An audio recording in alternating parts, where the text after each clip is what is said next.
Springfield Talk 1041. I'm Nick Reed. Welcome to the show, everyone. How do you do? It's Monday.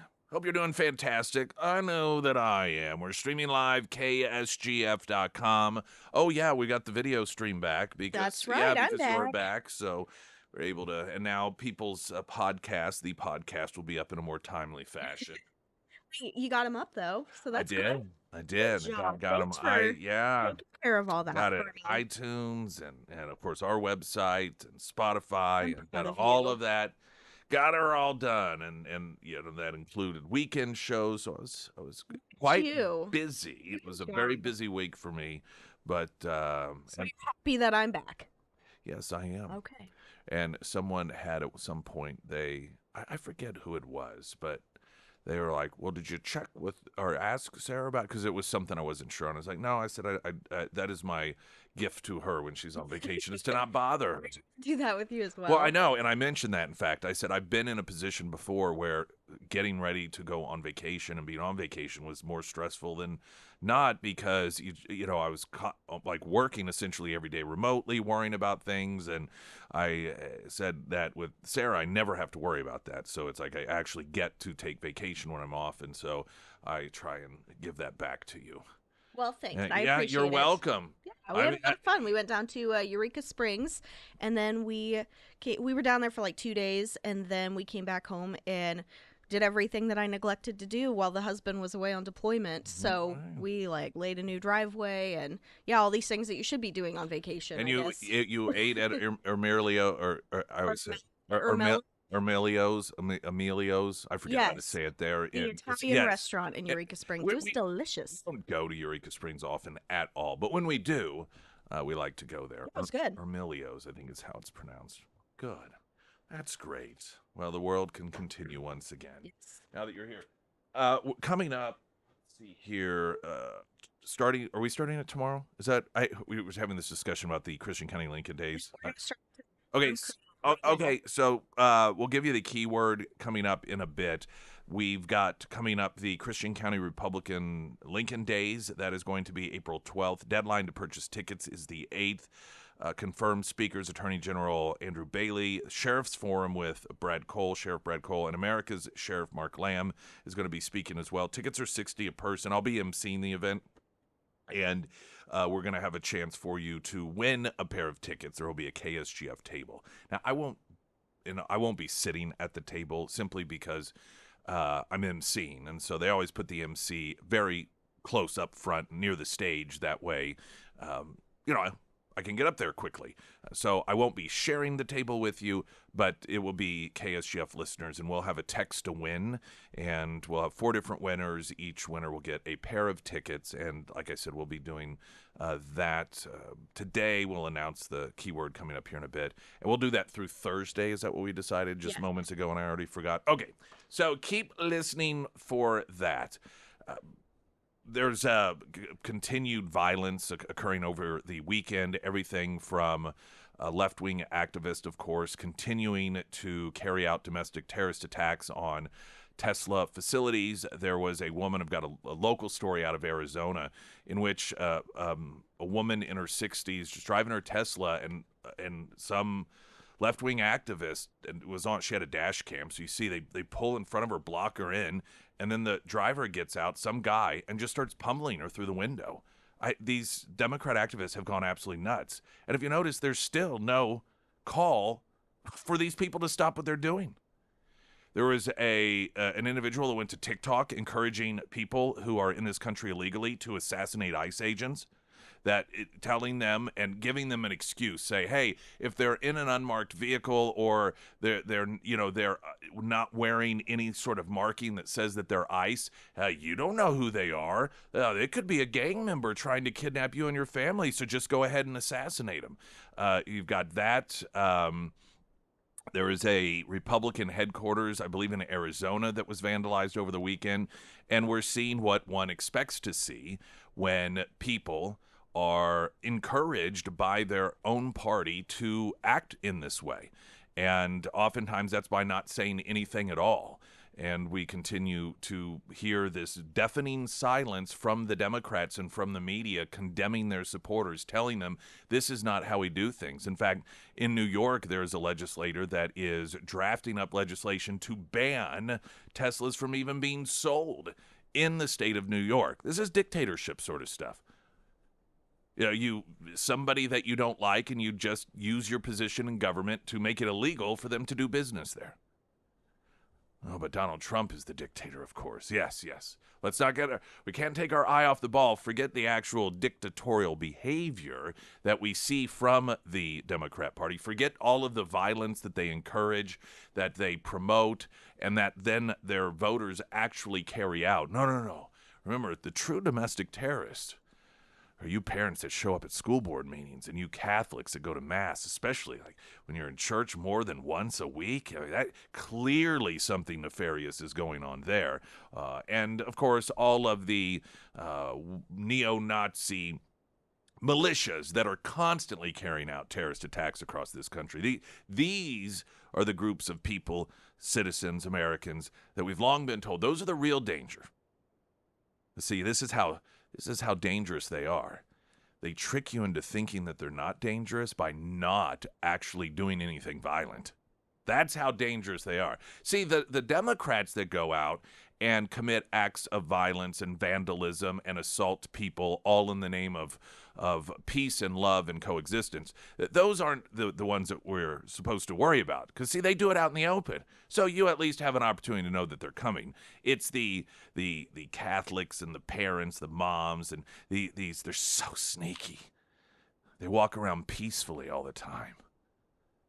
They don't carry out any sort of attacks, all to trick you into thinking that they're actually peaceful individuals that believe in expressing oneself through words, not violence, and settling political differences at the ballot box, not at the thrust of a Molotov cocktail.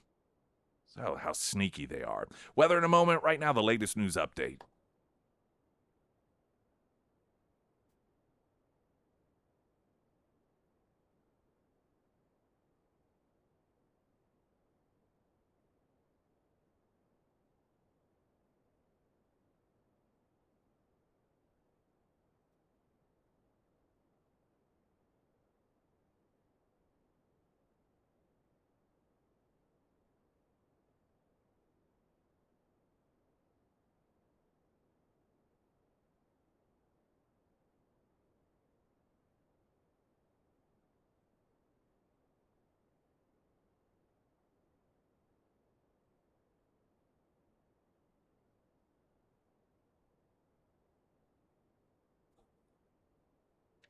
And the first alert forecast from Ozarks First meteorologist Tom Schmidt, sponsored by St. Clair the Ozarks Home Improvements. Today we'll see partly sunny skies with a high near 57. Tonight mostly clear with a low around 40. For your Tuesday, mostly sunny with a high near 70. And looking ahead to Wednesday, we'll see an 80% chance of showers throughout the day with a high near 77.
Streaming live, KSGF.com, Pyramid Roofing Company, talk and text line 447-KSGF. I want a great homeloan.com, all of your home loan needs, big, small, everything in between, and refinancing, great for a second look at it, a second opinion.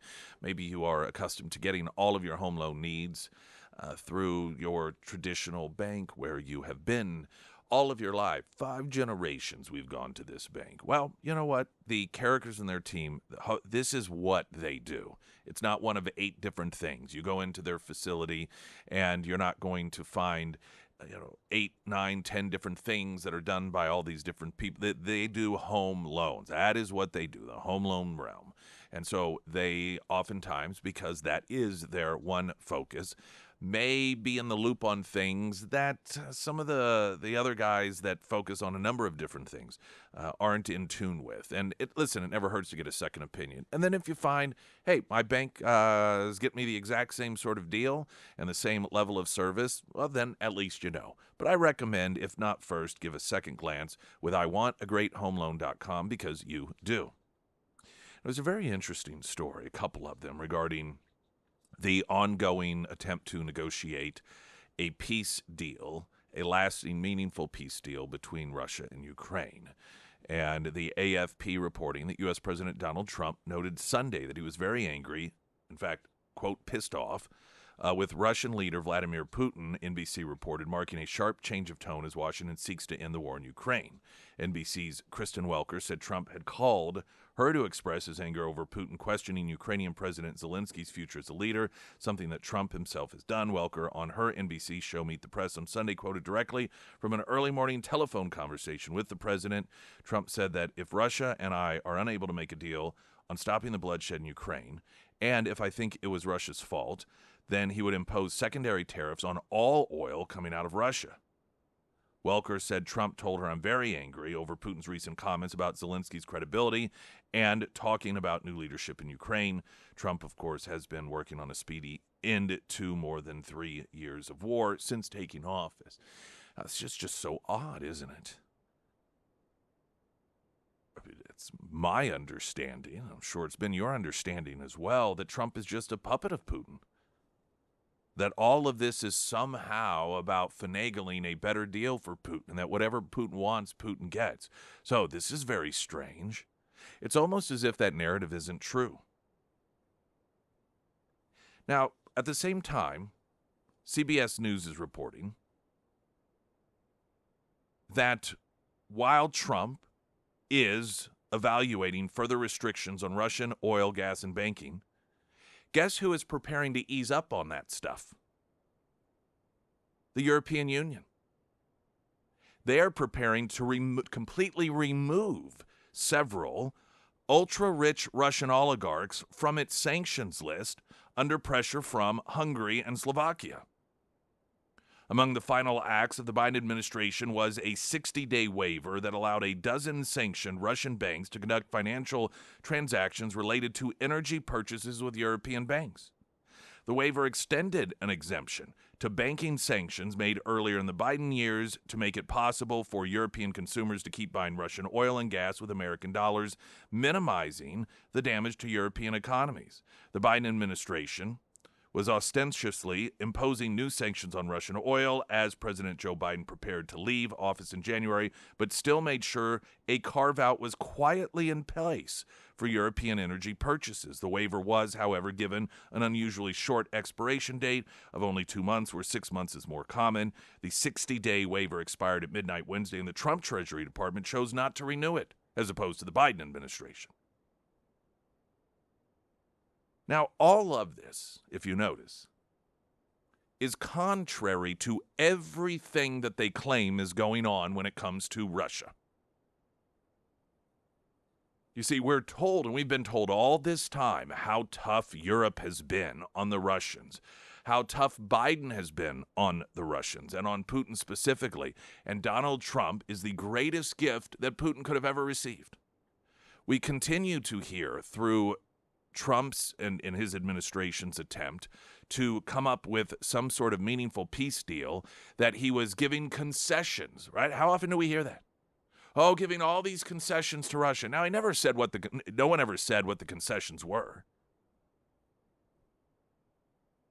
The reality here is that under Biden, the United States was helping fund Russia's end of the war by having these sanctions continually suspended so that Russia could sell its energy. We did that. We're the United States and our European allies. And now that Trump gets there, once Trump got into office, Trump discontinued that. He said, we're not going to continue to give these waivers. The Biden waivers that were a financial gift to the war machine under Putin. You think about the insanity of that? And all the time running around, beating their chest, that being the Europeans and the Biden administration about, oh, look how tough we are and how democracy was in the balance. Yet, proactively taking steps to make sure that Russia could continue to fight in the war. And Trump is the one that these people portrayed as somehow being a great gift to Putin, when Trump is the one out of all of that cabal of countries that says, no, we're not going to do that.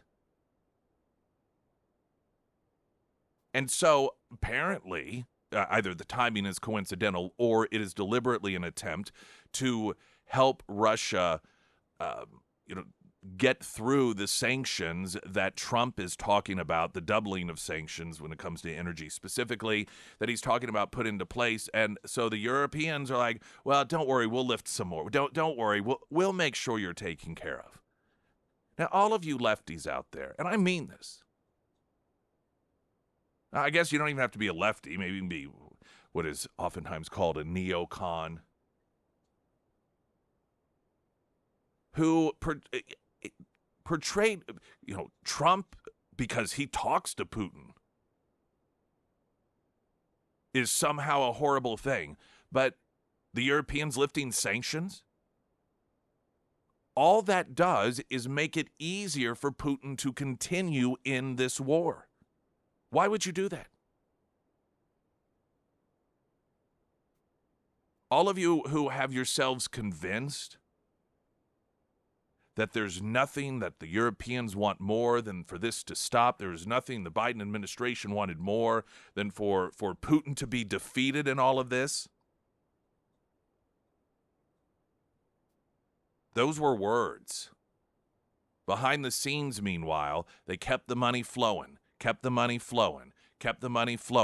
Putin could continue to fight.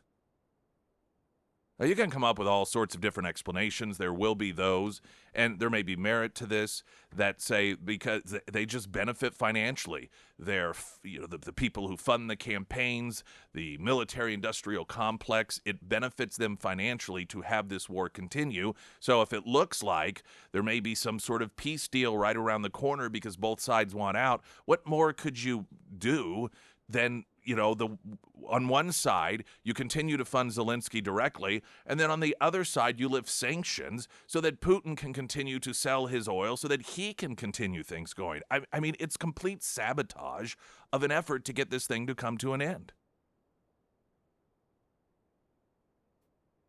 I think largely common sense does point to self-interest.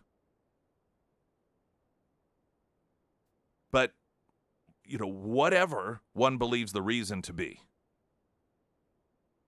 this is yet again a reality that demonstrates that Trump is the only one, versus our European allies and the previous administration, that has actually taken meaningful steps, not just to try to bring this thing to an end, but to put the screws to Putin so that he has no other choice. So that he loses this thing in the context of his desire to completely take Ukraine.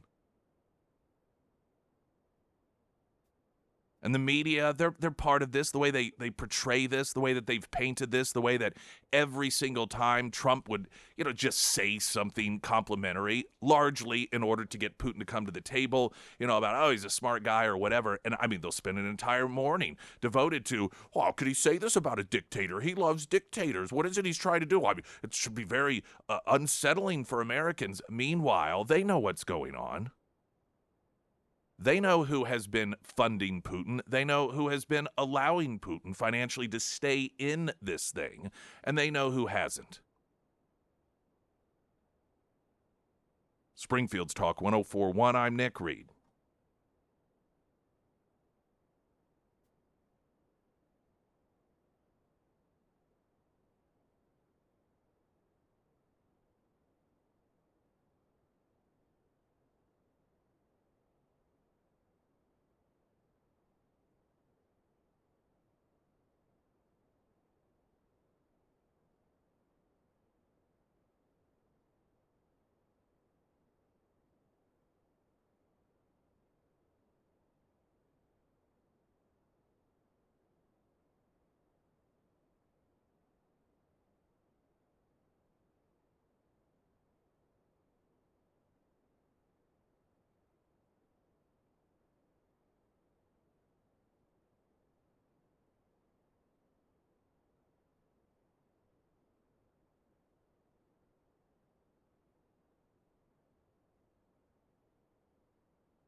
Several years ago, I had a chance to sit down and meet over breakfast a fellow by the name of Daniel, the owner of Hunter Hardscape and Outdoors. And we're just talking about what it is that they do. And at that particular time, we're like, man, we would make a fantastic partnership. And it's because we're not just talking about, hardscape and landscaping services and all things outdoor, but just absolute premier full service landscaping. And they are out of Ozark, but they, cover so much of the area. In fact, if you go to hunterhardscapes.com, there's a map that shows the area that they cover. And the reason that, because there are obviously a lot of different companies out there, but just absolute premier, top of the line. And that was who we really wanted to get on the station. And like a lot of these relationships that we end up having, they're deliberate, and they do take a while, because it's not just, hey, here's a sign and don't worry, we'll take care of it. We want to make sure that it's done in a real meaningful way so that it's best portrayed to you. And I've been for some time working on developing and designing with their help, or actually they pretty much do it all. I'm just like, yeah, that looks good. Something for my family, and we'll probably do pics and videos of that stuff, so you can get a sense of what they can do. But also on their site, you can see much of the work that they do as well. So a huge welcome to them. Fantastic people, and just the absolute premier. It's Hunter Hardscape and Outdoors, their website, hunterhardscapes.com. There was we got to get a traffic update here, and then I want to circle back to a story that we had last week, and it was regarding protest in Gaza, protest by Palestinians that were calling for Hamas to be ousted. And it was very interesting, because this protest we didn't hear a lot about. Now, anytime there's a protest against the Jews, well, you hear all about that. You hear all the statistics from Hamas, all of the claims about the number of innocent people killed, and the Democrats love to run around touting that. But this particular protest, oddly enough, Democrats in particular were pretty silent on.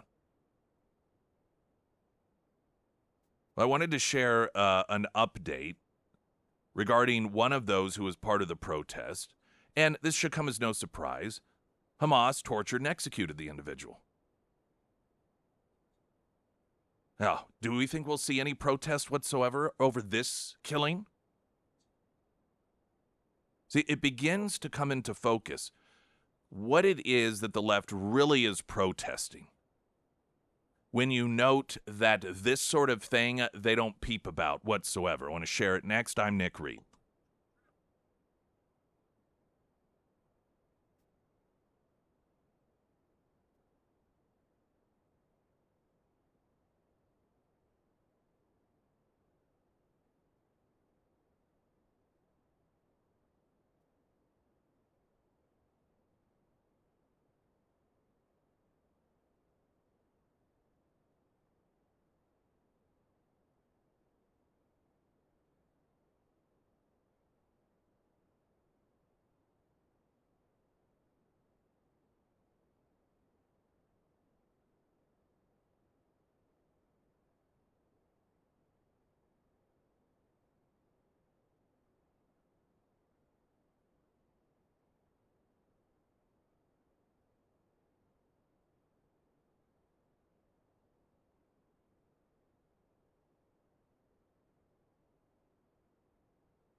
Field's Talk 1041, your first alert forecast from Ozark's first meteorologist, Tom Schmidt, sponsored by Wolfpack Cleaners, your residential and commercial cleaning professionals. Today we'll see partly sunny skies throughout the day with a high near 57. Tonight mostly clear with a low around 40. For your Tuesday, mostly sunny with a high near 70. And looking ahead to Wednesday, we'll see an 80% chance of showers throughout the day with a high near 77.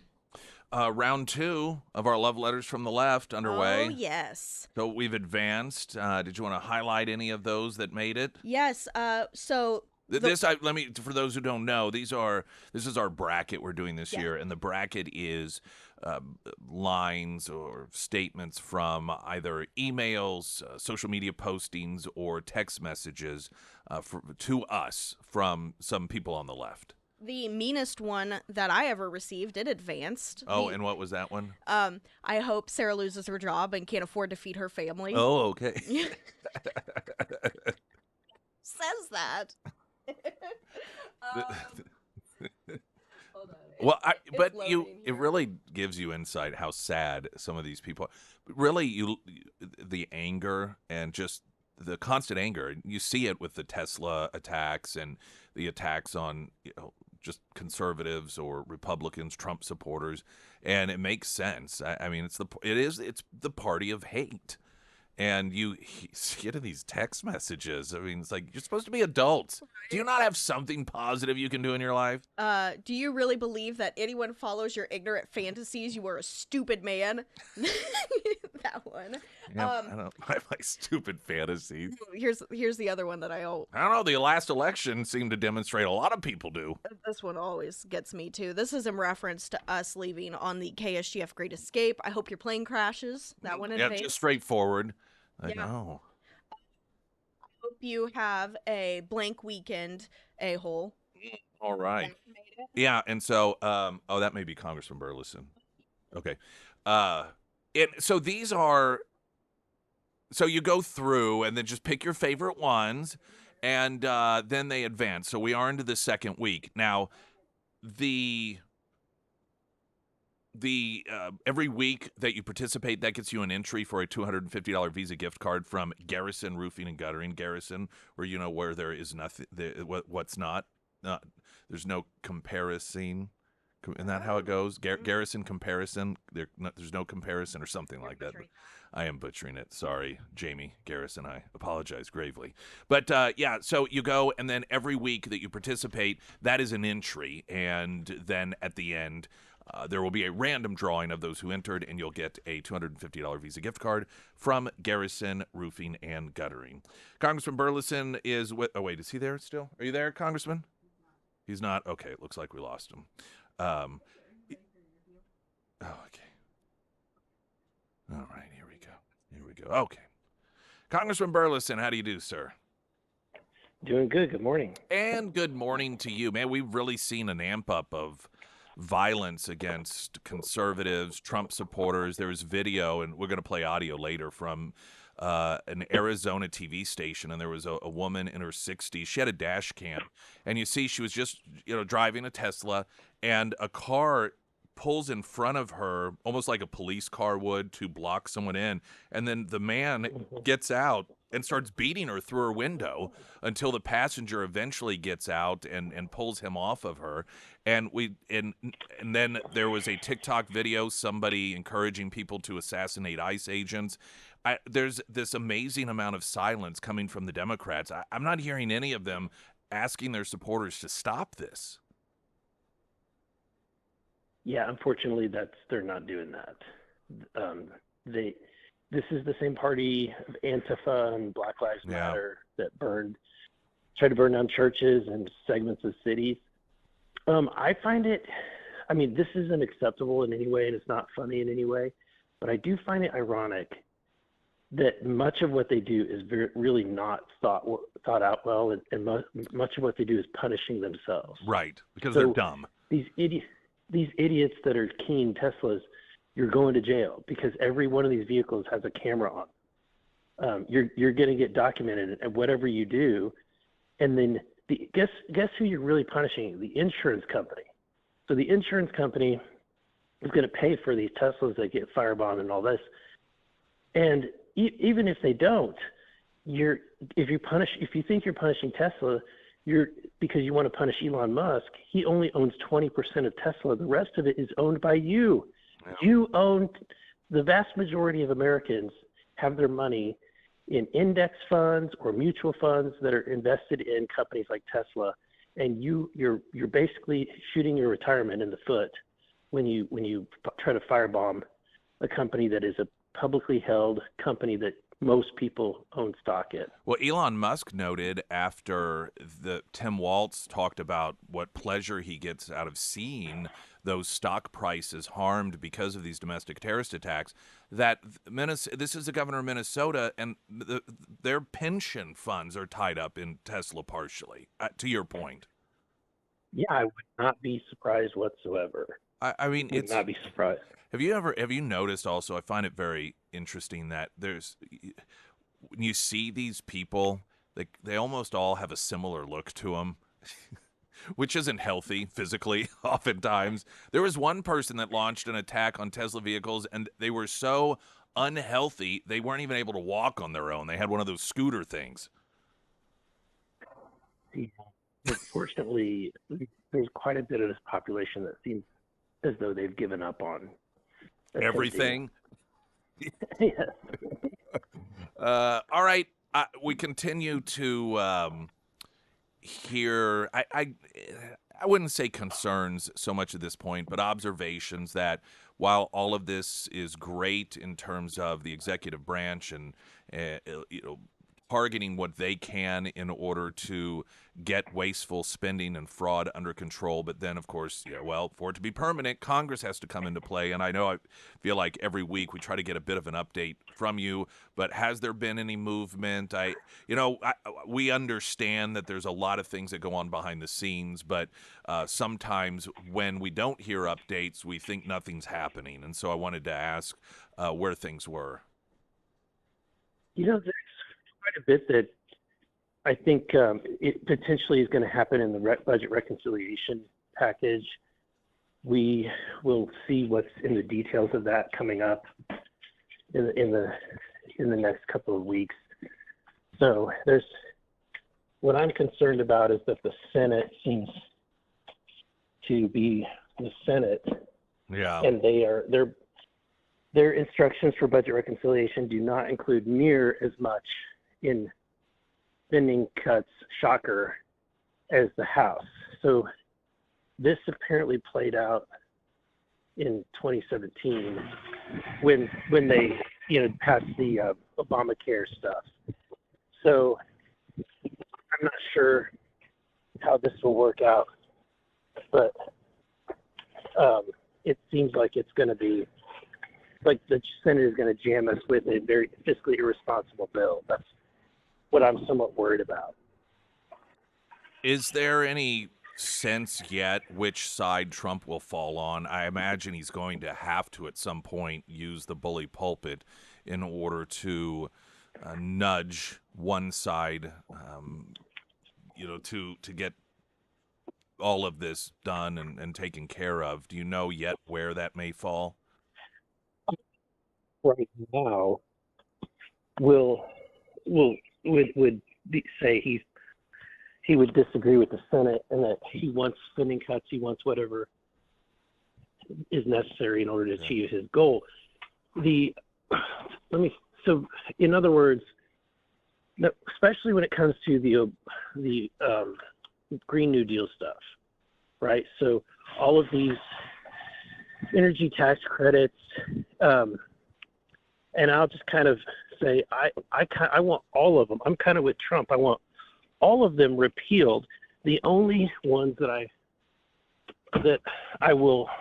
kind of am not that aggressive about wanting to repeal are the tax credits for individuals who want to put small or residential solar on their homes, because I have kind of a nuanced view about that topic. I think it's my view that it's better than buying electricity from a utility, which is a monopoly. And in our case, in Springfield, it's a government-owned monopoly. So getting people cut away from a government-owned monopoly, there's an intrinsic value to that, and you're putting people into the position of being a producer when it comes to electricity. That being said, I'm not a fan of subsidies. I don't support economic development tax credits. I don't support when we take money from Peter to pay Paul. So, but I say all that to say, of all of the things that Obama or Biden did, that's probably the least offensive one of the Green New Deal tax credits.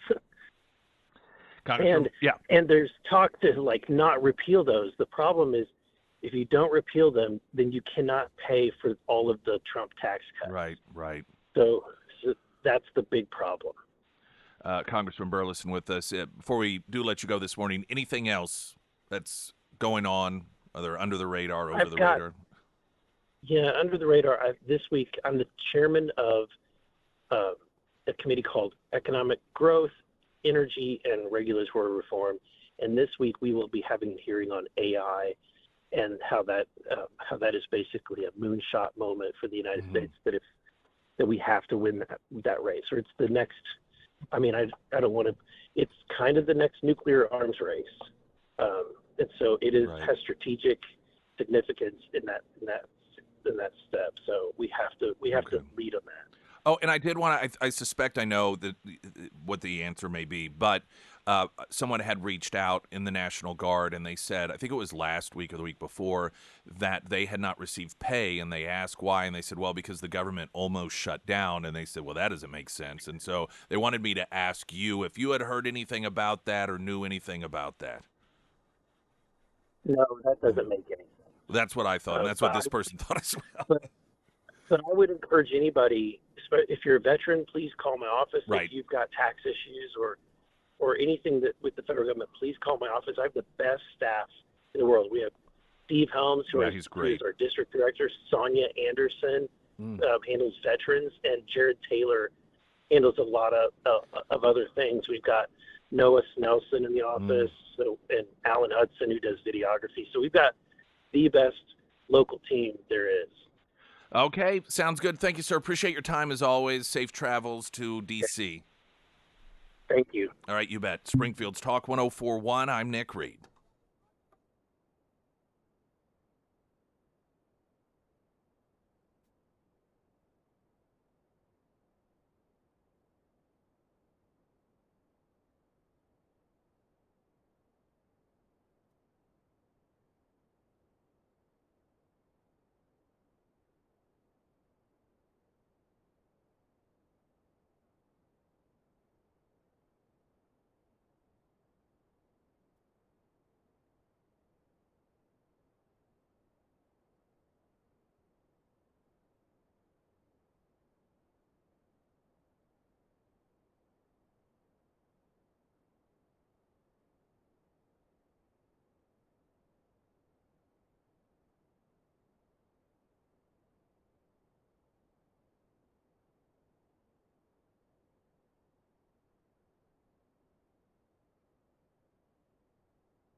Sarah Myers, everyone.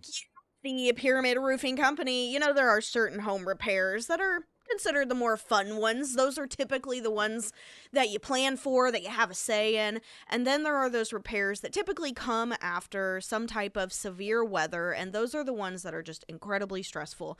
So if you have experienced severe weather damage to your roof, don't stress, because I want to recommend Josh and his team over at the Pyramid Roofing Company. They get that the whole process can be stressful, so they really do try to make it as easy as possible for you. They offer free roof inspections. They work with you through that design process, and they also work with you through that insurance process as well. I used the Pyramid team on my new roof install several years ago now, and I've had them out several times after severe weather, and they really do they make everything as simple as possible. So if you do have storm damage, I want to recommend Josh and his team. You can schedule that free roof inspection today, and you can find all of the contact information for the Pyramid Roofing Company under the Sarah's Endorsements tab at ksgf.com. All right. Someone had texted in on the Pyramid Roofing Company talk and text line. It would be amazing if we could give away a Tesla in the Love Letters from the Left contest. Give them a new target, someone to rage against. It's just amazing. Even some of the lefties that text in here, they cannot bring themselves to condemn the violence. They just can't do it.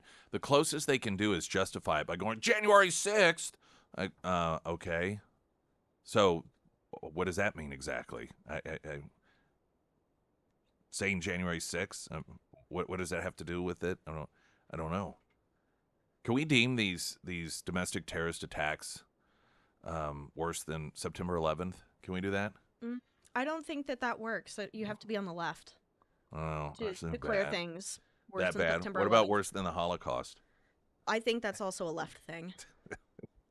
Hamas tortures, executes 22-year-old Palestinian who led protest in Gaza. You probably haven't heard about this, certainly from the media or the Democrat Party, because it wasn't a protest against the evil Jews. It was a protest to get Hamas out of Gaza. Hamas tortured and executed a 22-year-old Palestinian who led protest against it in Gaza last week. The Times of Israel reporting Hamas operatives kidnapped, tortured, and executed a 22-year-old Palestinian who participated in last week's protest wave of protest against the terror group, according to his family. Odeh Nassar al-Rabi's body was left in front of his family's home over the weekend. Many dozens were filmed participating in Rabi's funeral procession earlier yesterday, shouting Hamas out. Protests are, of course, rare in Gaza because, they don't really have quite that freedom and liberty for all the talk about free the Palestinians, free Gaza. The only lack of freedom that exists there is because of Hamas. Al Jazeera, which of course sides with Hamas, reported on last week's demonstration by claiming that they demanded an end to Israel's genocidal war on the enclave. However, the protests were in fact aimed at Hamas. The demonstrations, which started in Beit Lahia in the northern Gaza Strip, were certainly directed against the Israeli-Hamas war in extremely rare fashion. However, they also expressed direct rage at Hamas with slogans such as "Out, out, out, Hamas out." And when the story broke last week, I noted that in all likelihood, because of the way that Hamas governs, these people are being kidnapped, tortured, and killed, and that's what we're finding out is occurring, at least with this one individual, and then his body left on his family's doorstep for good measure. All of these college campuses, all of these left-wing protesters that protest in the name of the people of Gaza, claiming that they're not anti-Semitic. This isn't about being against Jews. This is just about being for a movement that is about freeing the people who live in Gaza. Well, where are you now? Over in Israel, of which the population is about 20% Arab, or Muslim, rather. There are people that get work permits from Israel to come out of Gaza to go work in Israel. Do you think it goes the other way? No, it doesn't. Why do you think that is? Some of the biggest LGBTQ plus parades in the world take place in Israel. You think they take place in Gaza? No. They throw gays off buildings there in order to send a message as to what happens to the LGBT community there. In Israel, you can march through the streets against the Israeli government, but you march through the streets of Gaza demanding Hamas out, and you get tortured, you get executed, and then you get left on your family's front porch. The days of masquerading support for terrorism and anti-Semitism as simply about protecting the human rights of individuals that just want to live freely, those days are over. The protest by many within the Democrat Party, including congresspersons like Ilhan Omar, and on these university campuses, and by oftentimes professors or teachers in the public school system, it is anti-Semitism. And we know this because when Hamas executes people for expressing their thoughts and ideas about corrupt government, they aren't anywhere to be found. No protest, no condemnation. And we know why that is. Springfield's Talk 104.1, I'm Nick Reed.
Man Show coming up, Ozark Empire Fairgrounds, April 4th through the 5th.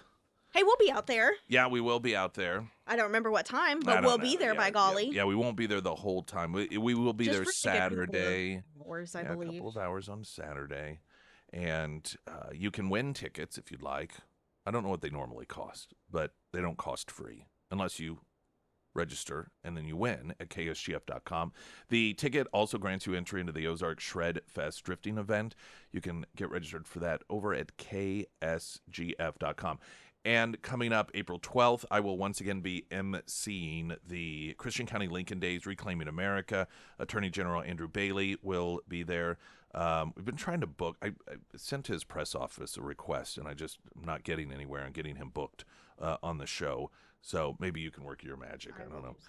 But America's Sheriff Mark Lamb, he will be joining us. I forget exactly where on the calendar, but somewhere this week. He is going to be one of the speakers, as well as Sheriff Brad Cole of Christian County. There'll be a sheriff's forum. And there's dinner, and it's just kind of a good, fun time. You can, if you want to, there's going to be a KSGF table. If you want to win your chance to win by registering text. Okay, so just text the word Lincoln, LINCOLN, to the Pyramid Roofing Company talk and text line 447-KSGF, and that will be your entry. That is good through Thursday. And it's just one, right? So you register once? Yes. Okay. So you can do that between now and Thursday, and then we'll pick 4 winners.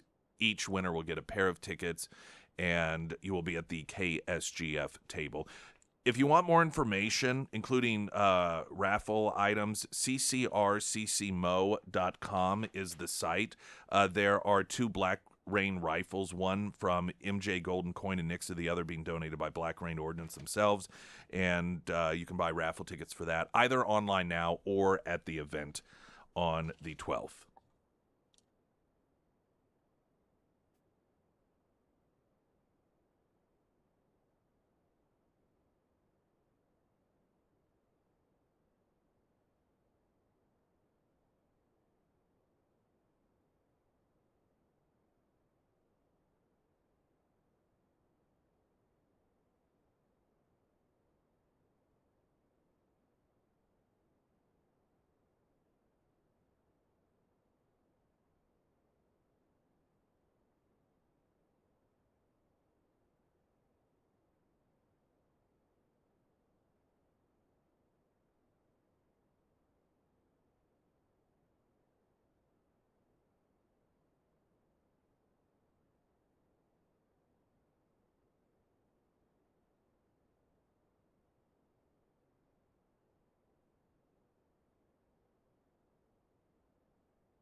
Springfield's Talk 104.1. My name is Nick Reed. Welcome to the show.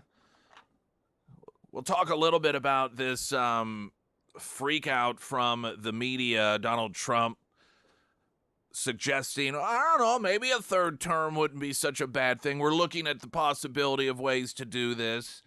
And just the apoplectic nature of just the left, again, freaking out. And this is, I think it's fair to say, a step a little beyond what he has said. He's always talked about it in a joking context in the past, largely just to irritate the left. But now he's like, well, I'm not joking. We're looking at it. Of course, age clearly is an obstacle at some point. I mean, not that Trump in any way, shape, or form behaves in a way that suggests his age has diminished his capacity any whatsoever, particularly when you put him up against Joe Biden. But it's still at some point you do that clock gets a ticking, and some of it I think is honestly done just to continue to distract the Democrats. There's a piece in Politico, in fact, all about the Democrats and the panic that they are in, that they are, if they don't get their stuff together as a party, I mean, there's just no future there. And I in that context is part of what I think Trump is doing to keep the extreme nuts in the party going nuts, because when they do that, they fill this vacuum of a lack of leadership in the Democrat Party and sort of become de facto leaders of the Democrat Party, which I imagine he sees as a positive thing for the Republican Party because of the extreme nature of those individuals, and they're the reason that average people have turned away from the Democrat Party. And I imagine that part of his tactic here is to keep them going, keep them loud, keep them screaming dictator and Hitler, and doing so as a means to help the Republican Party. So we'll get to that coming up in a bit.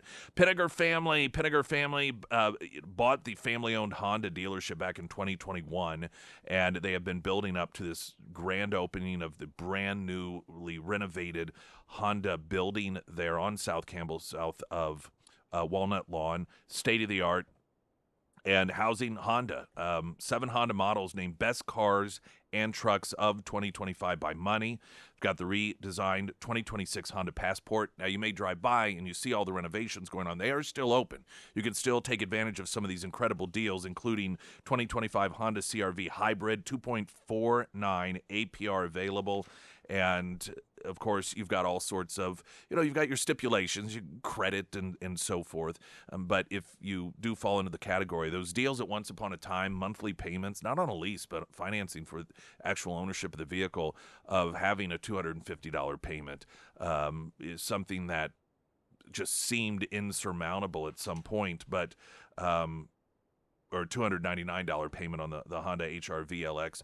Those possibilities do exist, and you can learn more about those possibilities and so much more that they have with Pinniger Honda. And like I said, you don't have to wait for that big grand opening to swing by and see some of the deals that they have. There's a Democratic lawmaker, and this goes back to the point that I was making earlier about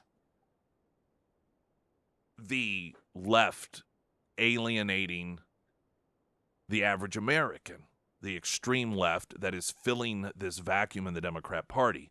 And in Washington State, there's a Democrat lawmaker that likens trans sports bans to racial segregation. Washington Democrat State Rep Christine Reeves. This is another woman that the Democrat Party has convinced to work against women. Spoke during an executive session of the House Education Committee on Thursday morning, where members of the committee introduced Senate Bill 5123, a bill that aimed to expand protections for students, including gender expression and gender identity, saying, "I recall a time in our country's history not that long ago where people like my grandfather were told that they could not participate in sporting activities because he was a black man. I can recall a time in our country's history, Madam Chair, where people like my grandfather and my great-great-grandfather were not allowed to participate in processes and places in our society because of the color of their skin, because people for 4 years, generations, had told our society that black people were less than human, that black people were animals, that black people did not have the brain capacity to compete with white Americans. So just so you understand, the position here is that if you are a parent and you don't want your 12-year-old daughter to be forced to take a shower with a boy simply because he claims to be a girl, that makes you no different than somebody who thinks black people should not be integrated in our society. If your daughter is uncomfortable showering with a boy or doesn't want to lose a scholarship to a boy who she is forced to compete against, according to the Democrats, your daughter is no different than some hood-wearing Klansperson. That's what that is in their mind. That's the equation.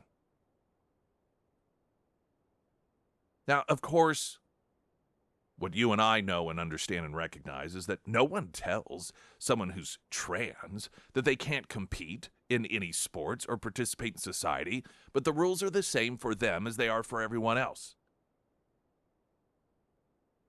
And that is based off of genetics. That's based off of biology. If you're born a boy and you have boy parts, you have boy DNA, then it doesn't matter if you're trans or not. Doesn't matter if you're gay. Doesn't matter if you're straight. Doesn't matter if you're black. Doesn't matter if you're white. You're treated just like everyone else, and you compete with other boys. Same thing for girls. The irony of this is the left pushing against trans being treated just like everyone else. That's all this is about.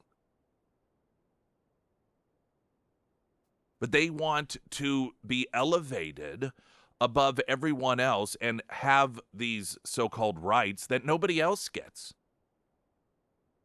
If I'm going to compete in some sort of sport in which the sports are divided based off guys here and girls here, I don't have, nobody affords me the privilege to say, well, I want to compete against the girls.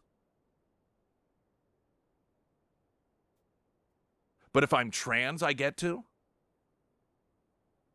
But if I'm straight or gay or bisexual or black or white or short or tall or whatever, I don't have that privilege. But if you're trans, oh, you get to pick wherever you want. That is not equality.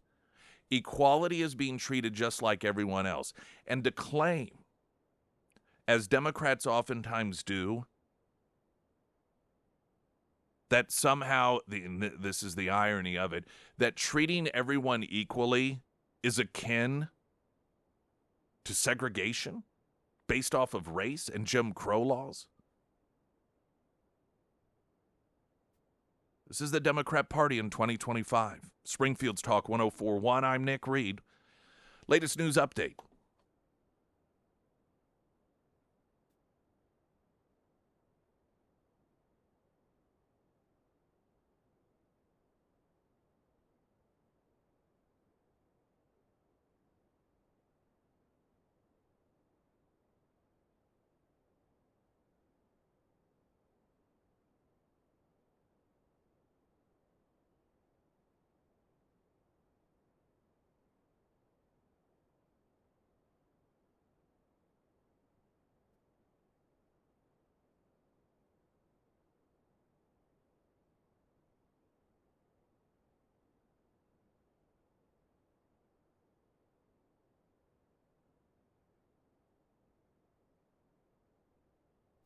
And the first alert forecast from Ozarks First meteorologist Tom Schmidt, sponsored by St. Clair the Ozarks Home Improvements. Today we'll see partly sunny skies throughout the day with a high near 57. Tonight mostly clear with a low around 40. For your Tuesday, mostly sunny with a high near 70. And looking ahead to Wednesday, we'll see an 80% chance of showers throughout the day with a high near 77.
Trump making headlines. Well, he's always making headlines, isn't he? But this time, he gets asked about running for a third term, and he does his standard. Well, a lot of people have said they want me to do it.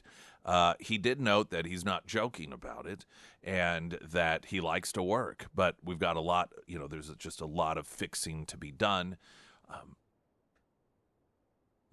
Now, the unfortunate thing about the current climate is that there really is, I think, an interesting civics discussion to be had here. Because we're dealing with the left as political opposition to Donald Trump. Of course, that isn't going to happen. Instead, it will be complete and utter hysterics. And I think that there's even, for example, this Fox News story. And they note the 22nd Amendment of the Constitution, which was ratified in 1951, prevents individuals from serving more than 2 terms as president. Well, there's a couple of things about that are wrong. There are allowances to serve more than 2 terms, and that is if you have somebody that's vice president and they become president of the United States because of the then president dying or resigning, if that occurs and there is less than 2 years in that term, then that person can still run for 2 terms. So technically, a person can serve more than 2 terms. But even more technically than that, the verbiage here is noting that it prevents individuals from serving more than 2 terms as president.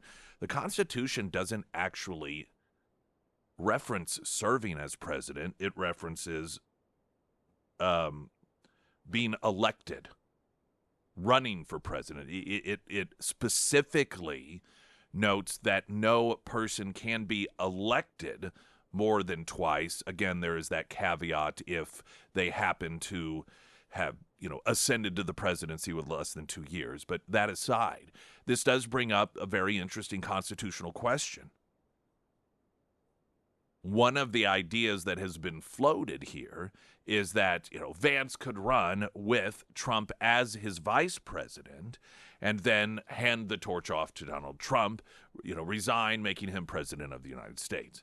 And I would be interested to hear very serious people that are constitutionally minded, constitutional scholars that aren't political talk about this. Maybe the Dershowitz and the McCarthys and Jonathan Turley. Some of these individuals have actual meaningful discussion, because there really is a big difference in terms of implication between saying somebody can't serve as president for more than 2 terms versus someone cannot be elected for more than 2 terms. Because from a technical standpoint, to me, not that I support it, I'll talk about that in a moment, to me,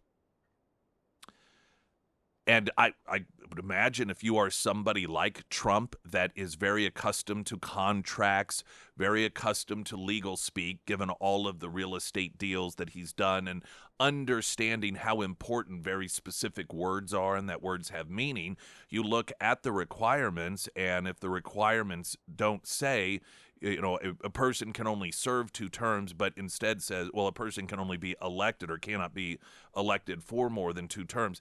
That actually is a pretty significant difference. Now, of course, one does get into the intent. What did the founders intend? Or in this case, it wasn't even the founders, obviously. We're talking about the 50s. This was done as a result of Roosevelt. So what writings, what debate took place? Was there any sort of discussion? And I don't know the answer to this right now, but was there this many generations ago when this came up because of FDR serving 4 terms or dying in his 4th term? Are we looking at a situation in which they specifically used verbiage of being elected versus serving, and what were the reasons behind that, or what is this a matter of semantics? I think that is an interesting discussion to be had. Now, unfortunately, again, because it's Donald Trump, and generally speaking, when it comes to a lot of people in the public forum. They don't have actual interest in intellectual conversations. They have interest instead in figuring out how and why we can characterize anything Trump does as awful and evil. And so that's what it's going to descend into, I'm sure. I don't and some people have texted in saying, well, if it could be proven that the election was stolen or rigged in 2020, he should be allowed to run for a third term. I just don't see any mechanisms in place that I don't know how it would be that you could, like, what final authority would make that decision. I don't know the answer to that. I don't think it's a good idea, and here's why. I think that what the country needs and what the Republican Party needs is the ability to recognize that the things that Trump is doing don't have to be unique to Donald Trump. Now, every person is unique in a certain capacity. Everyone is going to have certain aspects of their personality, their leadership, that cannot necessarily be duplicated by another person because we are all unique. But it makes me a little uncomfortable because the idea behind this is that somehow Trump is the only person that can actually make meaningful difference and actually just represent the average American instead of all of the special interests. I believe that it would be healthy for the country to say, hey, listen, it not only does it not have to be Trump, but we can learn from this.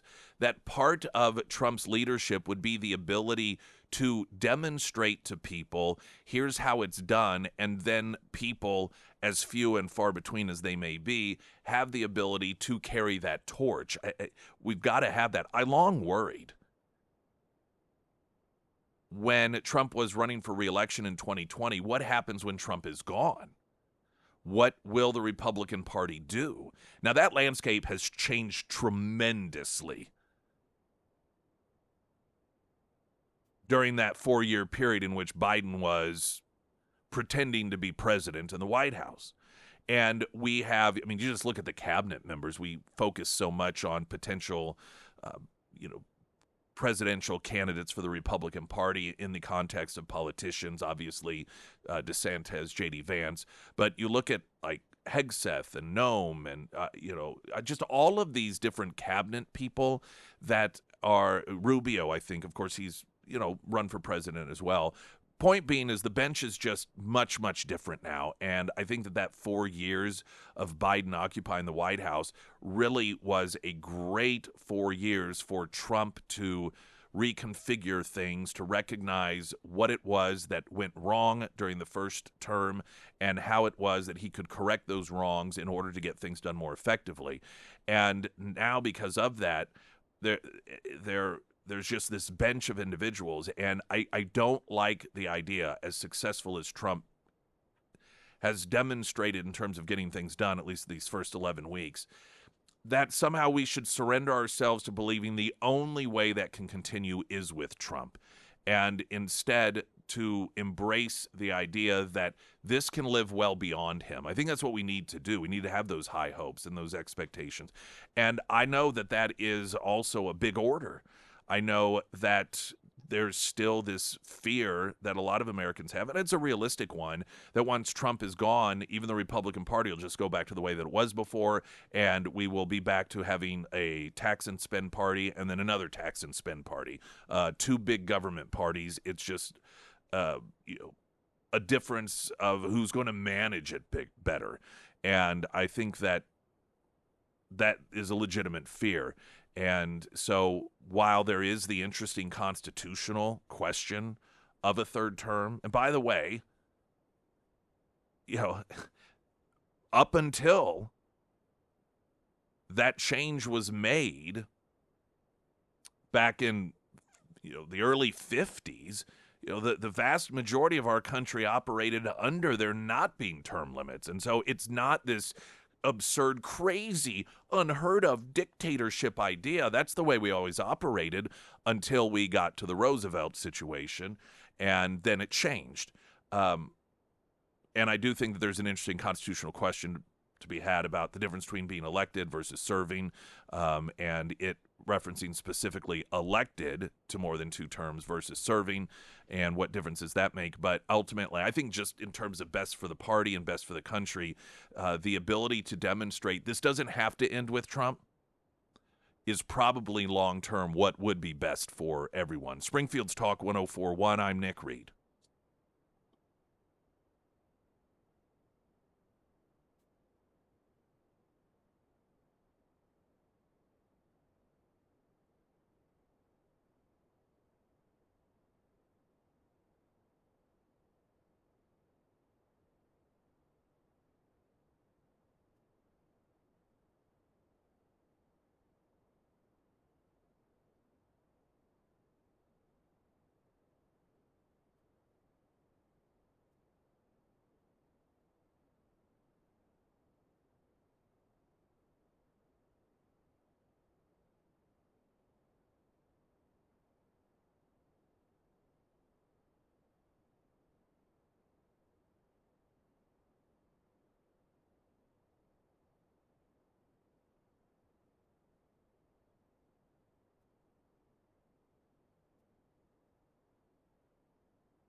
We got happy hour coming up Friday, Retro Metro, 4 to 6. Great way to kick off the weekend. Hope you join us. Come and go as you please. Just an opportunity to hang out, have some drinks, have some food, have some dinner, have a great time with great friends. That is Retro Metro, 4 to 6 this Friday.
Springfield's Talk 1041, your first alert forecast from Ozark's first meteorologist, Tom Schmidt, sponsored by Wolfpack Cleaners, your residential and commercial cleaning professionals. Today, we'll see partly sunny skies throughout the day with a high near 57. Tonight, mostly clear with a low around 40. For your Tuesday, mostly sunny with a high near 70. And looking ahead to Wednesday, we'll see an 80% chance of showers throughout the day with a high near 77. A lot of you are familiar with Lori Rook, obviously, as she had run for office as a conservative and just been very involved in traveling the state. And, of course, she is also synonymous with Ozark's elder law. And this is just such an important thing that this sort of planning and having the experts there to do the planning, to sign the documents for you, and to make sure everything is put together, because oftentimes people don't know what a horrifically stressful burden it can be if this sort of planning isn't done. And there are a lot of, sort of do-it-yourself things, but, there's DIY for your home. Like, for example, DIY, fix your dishwasher. I can do that. But that's different than DIY, build your house, right? Massive difference. And it's the same thing when it comes to planning for deaths in the family, whether it's your own and you have family, or perhaps you are anticipating at some point as a child or a grandchild, your parents, your grandparents, and it just the added stress on the family itself. You can have a family that gets together and gets along and loves each other, but all of a sudden there is a death, and then there's a home. And what do we do with it? And then there's some money and some savings, and it wasn't other than just some sort of document that was printed off online, written up, that the courts and the state and the government's going to look at and go, yeah, no, I don't think so. And all of a sudden, what otherwise is a family that gets along, a lot of hard feelings occur. Who's actually in charge? Heads start butting against one another. There's so much damage that can be done by not planning ahead. And so if you've thought, well, I can do it myself, or, I don't need to worry about it, I think they have a will, I cannot stress enough getting in contact with Ozark's Elder Law and just finding out what it is that you need to do so that those stresses don't, end up potentially tearing your family apart. It's very important stuff. And, of course, like I mentioned, I know a lot of you have known Lori for some time and her conservative credentials, but this is something that she's been very, very good at and is very passionate about. And so we're very fortunate to be able to share with you the benefits of that, and you'll be hearing from her as time goes on as well about that and the work that is done with Ozark's Elder Law. Important stuff, very, very important stuff. Regarding the conversation of Trump and the potential third term, hey, Nick, Obama ran things for 4 years, the last 2 years in the shadows of the Joe Biden administration, and there is it's true. When we look at the discussion about whether or not somebody can run a third term or not run, but as the Constitution says, cannot be elected more than two, but it doesn't note anything about the actual serving itself and whether this is a possibility. I mean, Biden was not running the country. Even people from the inside have been acknowledging this. His own people. We play audio of it every once in a while that he was not president of the United States. And as much of a fit as the left wants to just have over the idea of Trump, even how dare he even float it, you people were running a White House in which nobody even still to this day knows officially running the White House for 4 years. So why don't you pocket that outrage? It isn't to say that this isn't a great discussion to have or that it means that it should happen, but excuse me, if those of you who are perfectly fine not knowing who was even running the United States executive branch for the past 4 years, excuse me if your input doesn't seem like input that thinking people actually want to have. Trump doesn't want a third term. One of you texted in on the Pyramid Roofing Company Talk and Text line. He just toys with the idea to drive the left insane. Now, I do think that there is something to this. Listen, Trump, aside from whether he actually would want to do this or not do this, or if he believes it can or can't be done. At the very least, he sees it as a bonus that it keeps the left going mad. Because here's what he, I believe, recognizes. The party is more than adrift at this point. There is no one in charge. There is a battle for who is going to run this party. And virtually everyone, including many Democrats that are analysts and pollsters and strategists, have recognized that if the normals don't take back the Democrat Party from the nut jobs, then it is over. There is no foreseeable way to claw their way out of the pit. And every time Trump says something like this, it brings the crazies out. And the louder that the crazies are, the more they fill that void. And it makes it less likely that the normals within the Democrat Party can take it back.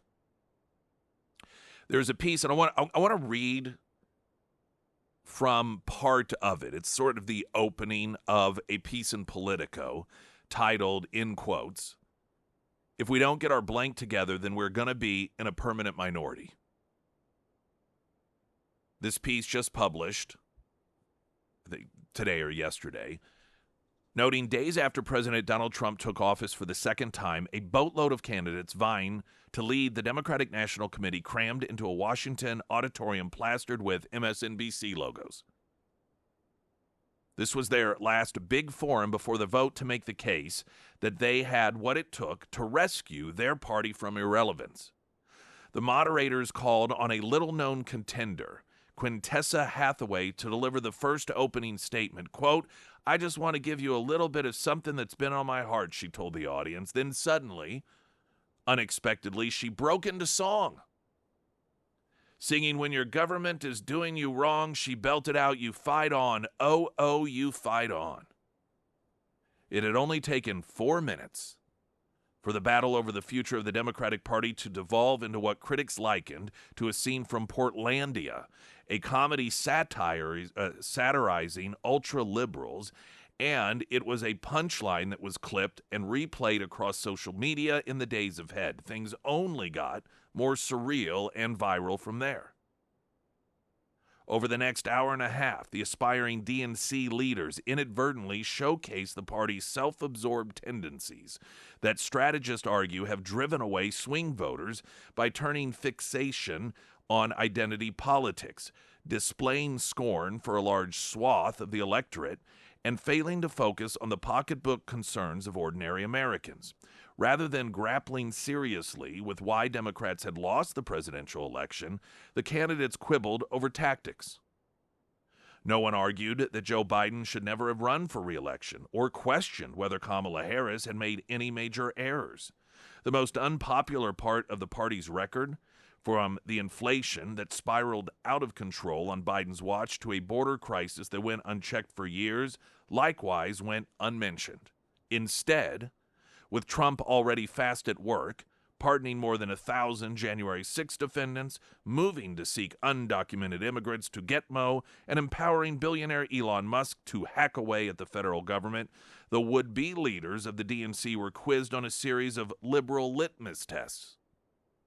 Quote, "How many of you believe that racism and misogyny played a role in Vice President Harris's defeat?" asked MSNBC anchor Jonathan Capehart. Every candidate raised their hand. "That's good," he added. "You all pass." Later, a DNC member asked in reference to party positions, "Will you pledge to appoint more than one transgender person to an at-large seat?" Only one of 8 contenders kept their hands down. In response to the stunning start of Trump's second term, the Democrats campaigning to take the helm of their party hewed to a familiar message, describing the president as a fascist who espoused white supremacist conspiracies. Instead of offering a meaningful plan to confront such danger, critics said they doubled down on appealing to the faculty lounge set. The spectacle appalled many dyed-in-the-wool Democrats and deepened the sense that party leaders were not up for the moment. Now, I want to share with you just the last part of the opening of this piece to demonstrate again that the Democrats are still grappling with this. And you have the, again, what I'll call, relatively speaking, the normals within the Democrat Party continuing to lose their grasp to the insane radicals.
KSGF.com. We do have our love letters from the left bracket. We are on to week 2. Garrison Roofing and Guttering sponsoring our bracket this year, and $250 gift card to Visa's up for grabs, thanks to Garrison Roofing and Guttering. The bracket is populated with left-wingers and comments that they have made either on social media to us, through emails, or on the Pyramid Roofing Company talk and text line as they continue to demonstrate not only their willingness to have intelligent conversation, but just the capacity, the intellectual capacity on full display of the feedback that they have provided us. Every week that you vote is an entry in to the contest, and then once it's all said and done, one person will get that $250 Visa gift card. Also, while you're over there at KSGF.com, coming up, Man Show, April 4th through 5th. That is this week in the Ozark Empire Fairgrounds. You can get tickets by going to KSGF.com and registering for your chance to win. And if you do win, the ticket will grant you entry also into the Ozark Shred Fest drifting event. Politico has yet another piece, as so many have. Politico, obviously left-wing, grappling with the reality that somebody has got to control that party. Because at this point, we continue to see the prisoners running the asylum, and that is the insane lunatics of the Democrat Party are the ones that are grabbing control of things. And Holly Otenbein has a piece in Politico titled, "If we don't get our blank together, then we are going to be in a permanent minority." And it opens up by talking about the first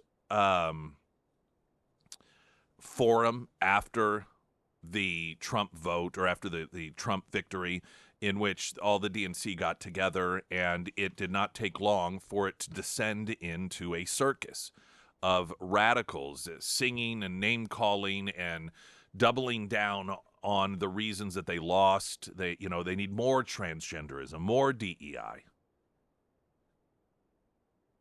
I'll pick up with a quote from one Democrat insider saying, quote, "I don't know if Dems realize how blanked they are right now as a brand," said one Democratic strategist who, like others in the story, was granted anonymity to speak frankly. Quote, "It was a bunch of people politely discussing how many deck chairs on the Titanic should be reserved for transgender people."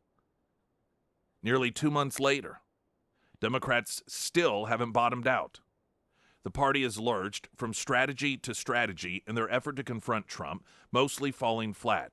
Democrats interrupted and stormed out of Trump's joint address to Congress, which had the effect of making their rowdiness the story and sparking new intra-party feuds. That was followed by the release of cringeworthy videos on social media pegged to the choose your fighter trend and Gen Z slang that tried to be playful but was roundly mocked as reeking of desperation. The party's latest attempt to emulate this kind of authenticity that voters associate with Trump is their use of 4-letter words. Interviews with more than 30 Democratic elected officials, party leaders, and consultants for this story reveal that after suffering their biggest defeat in decades, Democrats are deeply fractured, rudderless, and struggling to figure out, at the most basic level, what their message and strategy should be. Some longtime Democrats are worried, even enraged, that few of their leaders have re-examined their prior positions, let alone shown a willingness to consider a dramatic break with party norms or practice. Grassroots activists are demanding more fight from elected officials. Along with the party's high-dollar donors, they are asking when exactly their leaders will face the 2024 election with eyes wide open and come up with answers about how to confront Trump and how to regain lost electoral ground. David Axelrod, former Barack Obama strategist, saying the Democrat Party has to assess how the self-styled party of the working class became seen as a party of elites and institutions at a time when so many Americans are enraged at elites and institutions. I mean, what is it that the Democrat Party offers other than being an alternative to Trump? I haven't seen evidence of that discussion going forward. Now, the piece continues on from there, but that's laid the groundwork in terms of the landscape of what is going on within the Democrat Party. Now, to answer Axelrod's question, The Democrat Party has to assess how the self-styled party of the working class became seen as a party of elites and institutions. That's because it is the party of elites and institutions. This is part of their authenticity problem. Everyone knows it. The Democrat Party successfully carrying the mantle of the blue-collar worker, once upon a time, that is not the Democrat Party today. It's nowhere near that today. This is, part of the real problem that the Democrat Party has is that it doesn't represent average Americans. And that sounds like rhetoric, because both sides always say that about the other side, right? Democrats say Republicans don't represent average Americans. Republicans say Democrats don't represent average Americans. But usually to some degree, there is a category of, quote, normal, real Americans that fell under both parties, right? So, for example, once upon a time, blue-collar workers fell within the Democrat Party. Blue-collar workers, normal people, not crazies. And there may be some crazies in there, but overall, that category of people, just hardworking, blue-collar workers, normal people. The Democrat Party today, I don't know that they represent any normal category of people. Even Democrats, when asked as voters, what do you believe your party's top priorities are, it's always stuff like transgenderism and these extreme categories that just 10, 20 years ago, there wasn't even a difference. These weren't issues at all because pretty much everyone agreed on science and boys are boys, girls are girls. Title IX was set up in order to protect girls from having to compete against boys. These were not things that were partisan in any nature, but increasingly, Democrats have begun to take the opposite side of what it is that the average American agreed upon. And so they're further alienating themselves. And this struggle that they're having to try to figure out how it is to win back normal Americans, you have to start caring about what normal Americans care about. And until that is done, and there must be just essentially an overthrowing or a marginalizing of the nutcases in the Democrat Party, one of two things is going to happen. Either, as many Democrats fear, the Democrat Party is going to become irrelevant for generations to come until they become normal again, or the party will completely be taken over by the nut jobs, and at some point they may win power back again, as crazy as they are, because people get bored. And it is not inconceivable that we could live in a world in which the Democrat Party is run by crazies and Republicans end up losing elections, as crazy as the left is. That's something only time will tell. Springfield's Talk 104.1, I'm Nick Reed.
There was a time, as hard as it may be believed, the Democrat Party was the young, funny, good sense of humor. Yeah, they were quick on their feet, and it was the Republican Party that was populated with the old, grumpy, unfunny people, and this has completely been flipped on its head. Even you look at some of the Republicans that managed to get viral because what they just say off the cuff is humorous and funny are even sometimes the old ones. I mean, it's just an amazing thing that demonstrated itself once again over the weekend, in which some leftist lunatic, looked relatively young. He was wearing these sort of weird sunglasses, so he may have been a bit older. But if we found out he was in his 20s, and this person may have been discovered at this point, I don't know, but I wouldn't be surprised if he were in his 20s or early 30s. And with his phone filming, he approaches Congressman from Tennessee, Tim Burchett, who is an older member of Congress. I don't know. I'd have to guess maybe in his 70s. I could be wrong about that. Didn't bother to look it up, but he's older. And this leftist, I'll play the audio for you. He's filming him. Do you trust, or Congressman, do you trust Trump's national security team to keep our war plan safe? And so here you'll hear that question and then the response. Harry, do you trust Trump's national security team to keep our war plans top secret? Do you trust your mother every night to fix your hot pockets and make sure your Game Boy is turned on? Now, I like the reference to Game Boy because that's probably what he bought his kid whenever his kid was young, because Game Boys, of course, were so far advanced beyond Game Boys. Now, the best part, have you seen the video of it? Yeah, I have. The best part to me is just the way that the left-winger sort of wilts away, like, oh, that didn't go how I thought it would go. He was just in the back, like, deleting the video. I know, he just sort of, like, slowly, because the video that's gone viral is not his video. Right. See, I don't know if he ever even posted that video. He probably didn't. With a burn like that. But I love how this congressman just quipped and burned him, and then you have to see the video. We'll get it up.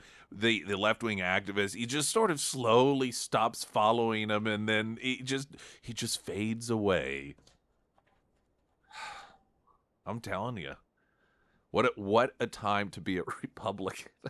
You just have these amazing, I don't know, you had to have lived through the period, and I know many of you did, in which the Democrat Party was just so cool and hip. And, I mean, just look at some of these people. I mean, you see the people that get arrested for damaging the Teslas, for attacking, anything that they see is related to Donald Trump. You just look at them, and these are people that seemingly have no standards whatsoever when it comes to their own bodies, their own health, their own fashion. There is none whatsoever. Every time you see one of them, it seems as if you could pretty much guarantee they've been in that same set of clothes for days at a time. I mean, it's just, you talk about the Democrat Party, to me, is similar to that person that you knew, and then once upon a time, they were really cool and hip and on top of it, and then everyone finds themselves saying, yeah, he's really let himself go. That's what's become of the Democrat Party. It's really, really let itself go. News in 60 seconds. I'm Nick Reed.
There was that last spot that just aired, Halo Massage and Wellness, Angela Romine. And we see all of these stories about left-wing extremists that do what they can to just try to run people out of business. I mean, they are so hate-filled and so obsessed with their hatred that they just cannot live in a world in which there's diverse thoughts and ideas, and they're authoritarians. And there was a posting made regarding Halo Massage and Wellness on social media. Well, I guess this would be a like a Yelp review, or maybe it's on social media. But Ben gave 1 out of 5 stars. Halo Massage and Wellness. No, never gone there. Quote, registered and sponsored on a pro-Trump website, Public Square. Disgusting. Good to tell potential customers that they've picked their side. So here you have a woman, a good person in the community that has her own local business. And because this individual doesn't like who she votes for, he wants her to be destroyed. When you people do, what do you do? I'm always wondering, does somebody like this, they randomly look for small business owners and then deep creep on them to try to find out whether or not they're in compliance with right think, and if they're not, then go after them to destroy them? Now, for her part, Angela had posted, I'm sharing this as a badge of honor. This person has never been in my office, but he decided to give me a 1-star review on Google because I signed up with Public Square. I've never hidden the fact that I'm a Christian patriot, and therefore my business has the same values. I won't be canceled. I won't be intimidated. I respect all views because you have the right to those views just like I have the right to mine. We can have civil and respectful conversation. This person is going on Public Square to find local business and give them a 1-star review just to be spiteful. We've helped a lot of people out of pain. We have prayed with so many people going through difficult times in their lives, but this person does not care about the good that we do here. He just cares that we're listed on Public Square. I mean, what a pathetic person this must be. I oftentimes think about the amount of time that people on the left spend, some listening to this show so they can text in mean messages or just scour the internet looking for people who aren't compliant, who do not know, you're supposed to believe this, and so they seek to destroy their businesses. If you just spent that time doing something positive, helping someone learn to read, picking up litter, working with people in any sort of program. There's so many different organizations around this area that can use volunteers. If you just spent half the time contributing to something like that instead of trying to bring people down because you're an authoritarian and you demand everyone believe what you believe. Fortunately, I mean, and you see that this gives us an opportunity to see juxtapositioning 2 very different sorts of people. One bitter, angry guy named Ben, who spends his time seeking out people to destroy because he disagrees with them politically. And then on the other side, a strong, positive, Christian, conservative woman who will not be intimidated by this pathetic human being and stands proudly by her beliefs. Now, of those 2 personality traits, I think most of us have a sense as to which one is a more positive contributor to our society. Speaking of contributions, with the school board elections coming up next week, right, already? Yeah. All right, next week, school board elections. Crystal Quaid, who you may recall went to court to try to have a black man thrown off the ballot. Also the leader of the Democrat Party, really, in the state of Missouri, or had been, as she was the minority leader, and then she was chosen by Democrats in the state of Missouri to represent them as she ran for governor. has come out with her endorsements for the Springfield school board elections. Posting on her Facebook page, her personal Facebook page, Crystal Quaid, school board elections coming up Tuesday, April 8th. With all the chaos around public education right now, it is so vitally important we elect folks who want to protect public education, not destroy it. We have to defend our schools, choose folks who support our teachers and staff and want every child to receive the education they deserve. Crystal Quaid declares, I'll be voting for Gail Smart and Sarah Huff and look forward to what they bring to the board. Now, of course, Crystal Quaid ultimately doesn't really, if she pays attention, care about children's education, because whenever something is failing, you don't support continuing to do it if you actually support the people who are supposed to be benefiting from it. She is part of the let's continue to do the same. Let's take the schools and transform them into institutions of political activism.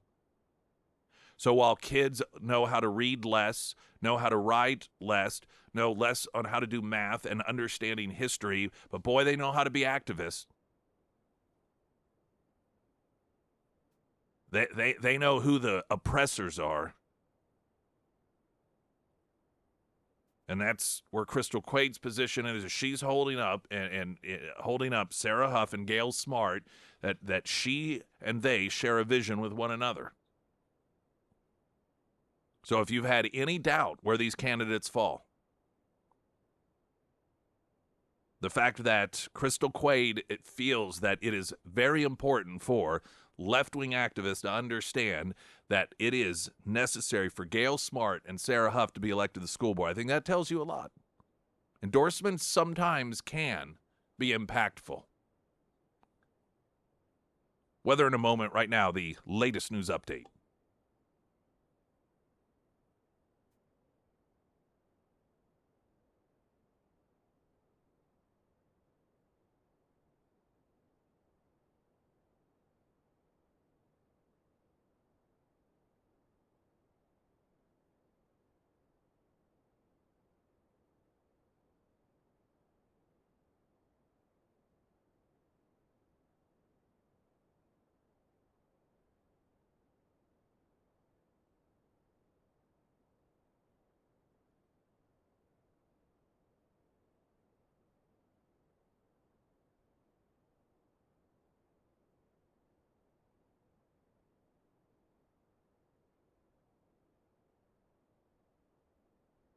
And the first alert forecast from Ozarks First meteorologist Tom Schmidt, sponsored by St. Clair the Ozarks Home Improvements. Today we'll see partly sunny skies throughout the day with a high near 57. Tonight mostly clear with a low around 40. For your Tuesday, mostly sunny with a high near 70. And looking ahead to Wednesday, we'll see an 80% chance of showers throughout the day with a high near 77.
Gateway Pundit has some audio. Wait, is this Gateway Pundit? Looks like the Gateway Pundit. Yes, Gateway Pundit. The new rising star within the Democrat Party, Jasmine Crockett, who we've seen some video and audio resurface just in the past, couple weeks. She has mocked the governor of Texas for being in a wheelchair. She has called for somebody to hit Ted Cruz over the head. She has called for her supporters to take down Elon Musk. Here she was on with Charlemagne the God talking about Representative Byron Donalds. He is a Republican from Florida. He is running for governor. He also happens to be a black man. And if we continue to put people into office, and that even means some of our skinfolk who definitely are not our kinfolk, such as Byron Donalds, who are going to continue to say that, like, I mean, the fact that you sitting around talking about life was better under Jim Crow, like, is this because you don't understand history? Or literally it's because you married a white woman and so you think that whitewashed you? I'm not really sure, like, what it is. Well, but you I couldn't need even be married to a white woman under Jim Correct. And it took Joy to call him out. So I'm like, bro, like, what are you talking about? Like, what are you saying? Like, he just out here, you know, I feel like they give him his talking points and he's like, yes, massa, I got it. Well, I'm glad the Democrats and their new leadership are finally exposing themselves as being against even interracial marriage. Now, of course, she falsely claimed Byron Donalds has said that black people were better under Jim Crow. So obviously not true. But is this how far they've fallen? Openly opposed to interracial marriage? How many times have Democrats claimed if Donald Trump gets elected president, people black and white won't be able to get married? How many times do we hear, I think it was last year or the year before, because of some opinion that was presented by Clarence Thomas regarding one of the cases before the Supreme Court, and they, because of it, claimed that if Clarence Thomas gets his way and Donald Trump gets in the presidency again, then they're going to outlaw interracial marriage. Here you have one of the leaders in the Democrat Party openly criticizing interracial marriage. Incidentally, this isn't the first time. We played audio of it. There were a lot of Democrat voters that did not like the fact that Kamala Harris was married to a white guy. Particularly black Democrats. They did not like that. The Democrat Party has worked very hard to bring back segregation. You know, separate events for black people, separate events for white people. And we have seen them try to make it virtuous once again, like they did generations ago. It was always for the best. It was just best that everyone kept to themselves, stuck with their own kind. This is what we were given in our culture by the Democrat Party. And eventually, those antiquated ways of racism went away. But they've worked very hard and, quite frankly, successfully in a lot of ways in bringing that segregation back. But if you had asked, will they start openly condemning interracial marriage? I don't know that I would have guessed that one. Which of the two political parties is racist again? Which of the two political parties is opposed to blacks and whites marrying one another? Has there been any condemnation from the Democrat Party on this statement from one of the rising stars within their own? Did I miss it? Have I missed well, I don't even, I want to give the examples of Nancy Pelosi and Chuck Schumer, but I don't even know that they're party leadership any longer. But has anyone said, hey, we should not be against interracial marriage? I haven't heard it. Interesting. Maybe we need to worry, given the rhetoric coming from the left. If the Democrats get back in control, we should start asking, should it be illegal for blacks and whites to marry? I think that's a legitimate question. If you have proudly a sitting member of Congress in the Democrat Party criticizing people who marry across races, paint that as a bad thing, does that mean that they're against it? Is she she support laws banning it? I mean, that is part of her party's history, after all. Those would be interesting questions to ask. Largely because, quite frankly, I don't know what her answer would be. These people are nuts. They're off the rails. And from the Politico piece earlier, in which the Politico has written a very extensive piece about the danger the Democrat Party is facing by allowing these people to make it completely irrelevant to the average American, this is what they're talking about. There's not a this is the problem the Democrat Party has. They are afraid to say, no, this is enough. You know the one Democrat who has said that? Fetterman. And just over the weekend, one of the party leaders in his state of Pennsylvania saying that he should resign because he's willing to work with Republicans, because he's willing to agree with Trump on certain things. Clearly not everything, most things not. This is how they lose the Joe Rogans and the RFK Juniors and the Tulsi Gabbards. People that traditionally have been normal Republicans get kicked out. They will kick out an RFK Jr. They will criticize a Tulsi Gabbard, going so far as to claim that she is a Russian asset. But they have these nut jobs running around, calling for violence against Elon Musk, coming out against interracial marriage, and they keep their mouths shut. Springfield's Talk 104.1, I'm Nick Reed.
Here's what Chad had to say, Chad, about Emily Johnson, House Theory Realty. I cannot say enough good things about Emily Johnson. We were in the market for such a long time. She was patient, helpful, went far beyond what any other realtor we've worked with has gone to make sure we got into a great home. She helped find the right contractors, got our place updated, and made the paperwork a breeze. She negotiated hard when we needed it, and she got us a great price on a home our whole family loves. Thank you so much, Emily. That again from Chad just about a week ago. And that's what you get with Emily Johnson, House Theory Realty. I always like hearing feedback from people like Chad there who have had experiences with other realtors. Because if Emily is, consider yourself lucky if the very first homeownership experience is with Emily Johnson, House Theory Realty. But the downside is you may not know how good you got it. Talk to somebody who's been through experiences with others, and you'll learn how fortunate you are. It's why I recommend, so many others do, for all of your home buying needs, your home selling needs, Emily Johnson House Theory Realty.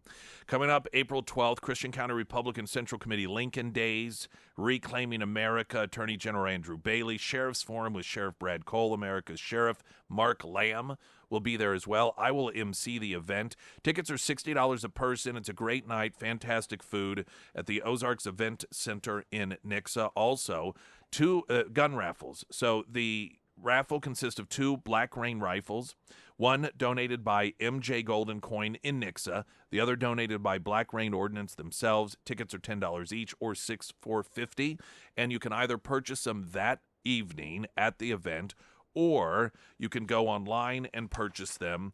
That site is ccrccmo.com. You don't have to be present to win. We do have a table. They gave us a table for KSGF listeners, and if you want to win tickets, the table's going to have 8 people. We got 4 giveaways. So 4 winners will get a pair of tickets for the event, and that includes the dinner and everything.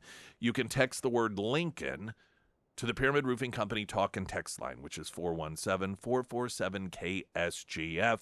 You'll get a kickback telling you if you successfully registered, and then Friday, I believe, will probably contact you. It goes through Thursday, and if you're driving right now, you don't have a chance. Just wait till you're safe, and you have a few days in order to get registered. And then on Friday, we should start contacting the winners for that. Again, details for the event itself and those raffles, ccrccmo.com.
Springfield's Talk 1041, your first alert forecast from Ozark's first meteorologist, Tom Schmidt, sponsored by Wolfpack Cleaners, your residential and commercial cleaning professionals. Today we'll see partly sunny skies throughout the day with a high near 57. Tonight, mostly clear with a low around 40. For your Tuesday, mostly sunny with a high near 70. And looking ahead to Wednesday, we'll see an 80% chance of showers throughout the day with a high near 77. This is a story, I believe it aired Friday, from a local TV news affiliate in Arizona. Yeah, both of these victims have had their Teslas for years, long before Elon Musk ever got into politics. But that's not stopping people from coming after them. One woman we spoke to was just driving down the road when all of a sudden an angry driver cut her off, got out of the vehicle, and assaulted her. And the whole thing was caught on camera. We've seen the violence building in cities across the country. Tesla vehicles set on fire in Las Vegas, graffiti on Tesla cars in Colorado, a man caught on camera keying a Model X in Dallas, and now Tesla owners under attack in Arizona. I'm just appalled. I didn't buy my car for a political statement.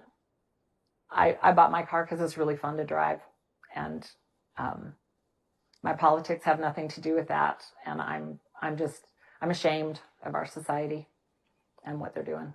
This is video of a Tesla attack in Flagstaff last week. It shows a green car pulling up next to a Tesla on busy Route 66, then swerving in front to box the vehicle in. The driver then walks over to the 61-year-old woman in the Tesla and reportedly starts hitting her while she's behind the wheel. I started to say, "You cut me off. What's your problem?" But I don't know how much of that got out, and he started to punch me with a closed fist. At one point, the victim, who wants to hide her identity, says she bit the man's hand.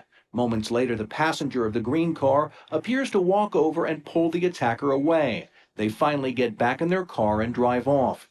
The incident is among the latest attacks on Arizona Tesla drivers being targeted because of the car they drive.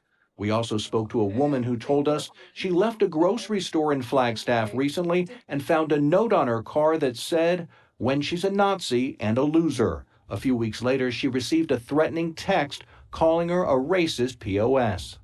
It's wrong, it's deplorable, and I think they're just hurting people. They're not really hurting a company or Tesla. Both of the Tesla owners targeted have recently signed up for a gun safety course at a gun range north of Flagstaff. They were targeted because they drove a Tesla, and as a result of that, felt quite vulnerable. They were surprised that someone would actually do something like that, and realized that if they are doing it, and they're targeting them because of the car they drive, that they needed to take some additional measures to help protect themselves. Now, the man accused of assaulting that woman in her Tesla has been cited and is scheduled to appear in court on Monday. We've also learned that a Takedown Tesla campaign will kick into high gear this weekend with more than 200 protests planned at Tesla dealerships around the world. Several of those protests are planned here in the Valley. Whether they remain peaceful, we'll let you know. Reporting live in Phoenix, Jason Berry for Arizona's Family. Do you remember a period of time in which conservatives attacked people for driving Priuses?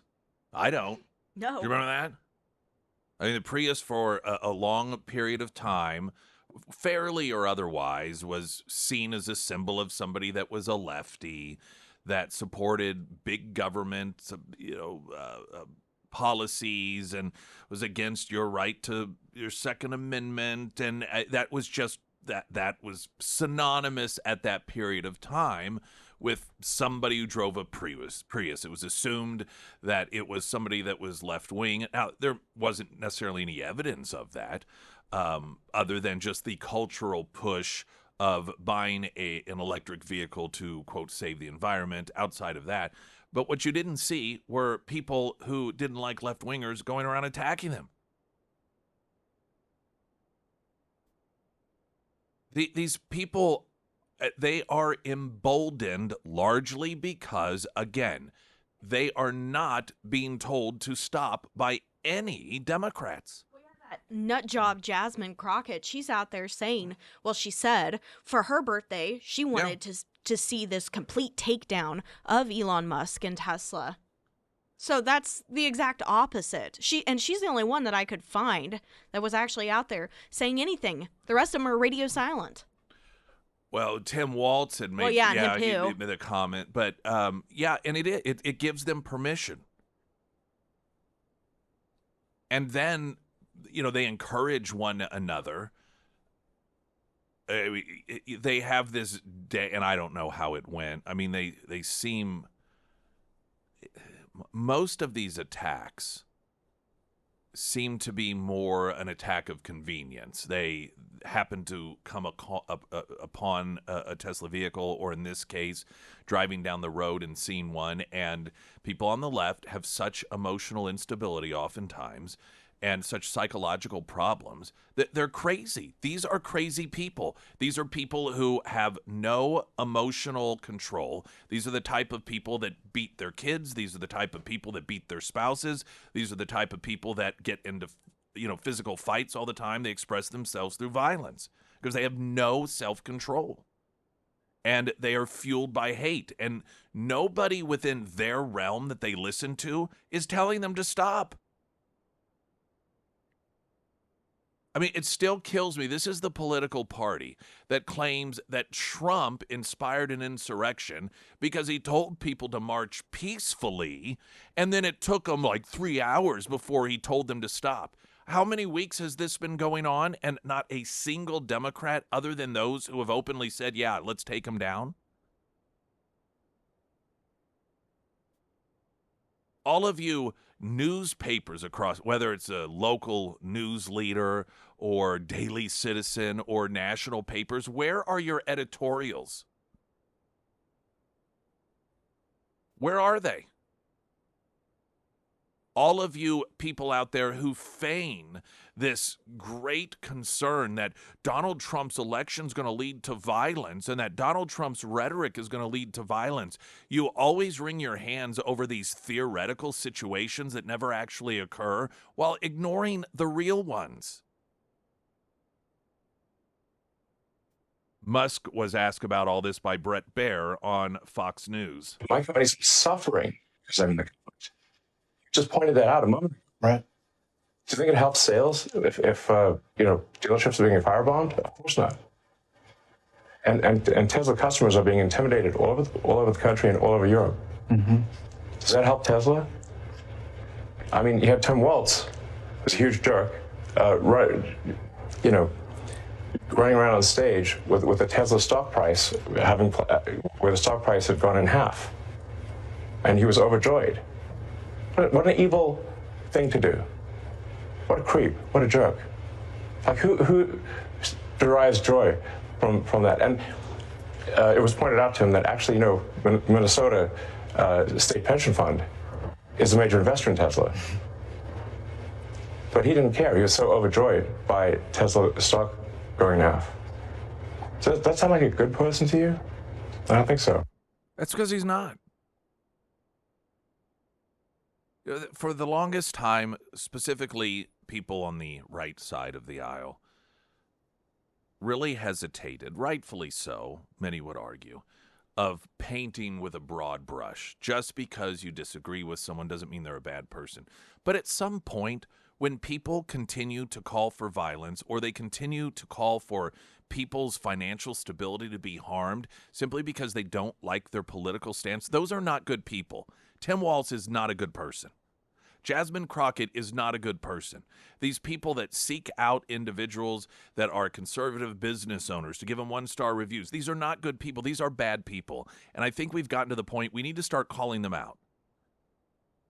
And we need to start being more vocal about the fact that the media and the Democrat Party is facilitating this. They are fostering this environment by giving permission through not criticizing, or in some instances, like Tim Walz, openly expressing to the people who are doing this that it makes him happy. This is a governor. This is a guy who was the vice presidential pick of the Democrats. Talking about how when he needs a pick-me-up, he looks at the results of these acts of domestic terrorism and violence on the stock, which his people in his state have their retirements tied into. And that makes him happy. These people are not good people. And because of that, the Democrat Party has become a party of hate, and it's become a party of violence. And here's how you can tell. When you are an organization, you are a company, a political movement, you're going to have tons and tons and tons of different people that choose to associate with you. And with that are going to come the so-called bad apples. You can't help that. You go to a restaurant, you get a really, some employee does something horrible, awful. It isn't that happens that defines the restaurant. It's how the restaurant responds.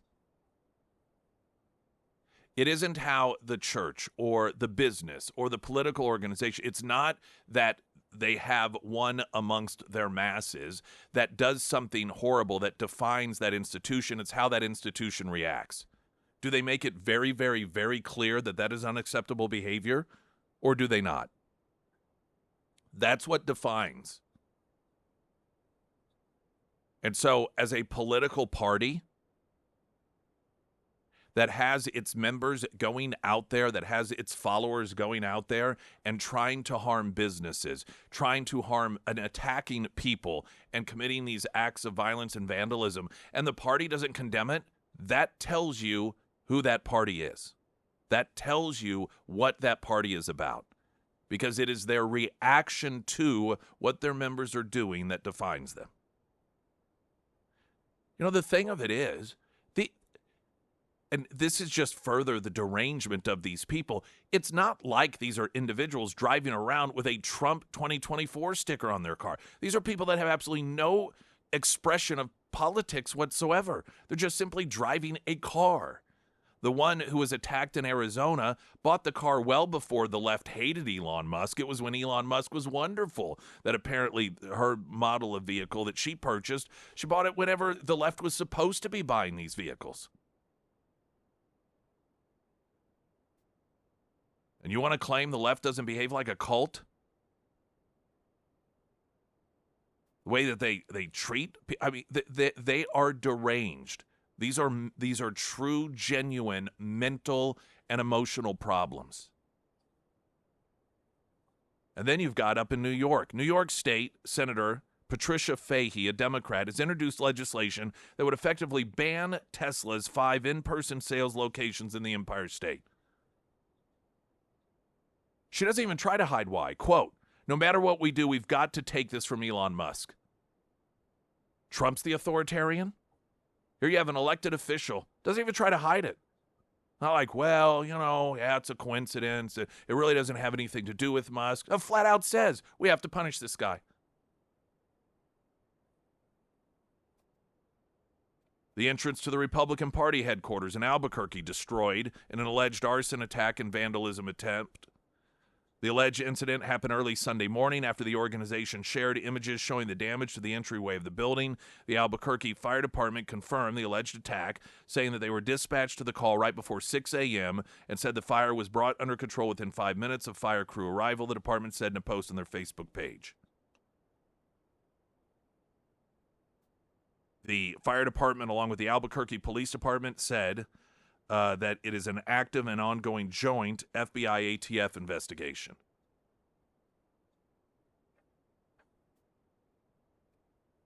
Here, listen to this audio. So here is some left-winger who took to TikTok with instruction on how it is that people should deal with ICE agents when they see them. Shoot at ICE agents on site. That's right. If ICE agents are trying to take you or a loved one, shoot them on site. The way they're pulling up, with masks on, with unmarked vehicles, no badge, no nothing, it could be anybody. It can be gang members. You have every right to shoot at them. This would be the best self-defense case. You're just in fear for your life. You don't know who's behind that unmarked vehicle or who's behind that mask. Kristi Noem has responded to these sorts of threats. You will be prosecuted under the fullest extent of the law. So here you've got not only just encouraging people to assassinate ICE agents, but giving a cover story. Hey, you could say, I didn't know. I couldn't tell. It's just self-defense. I thought my family was in danger. I had no choice but to shoot them.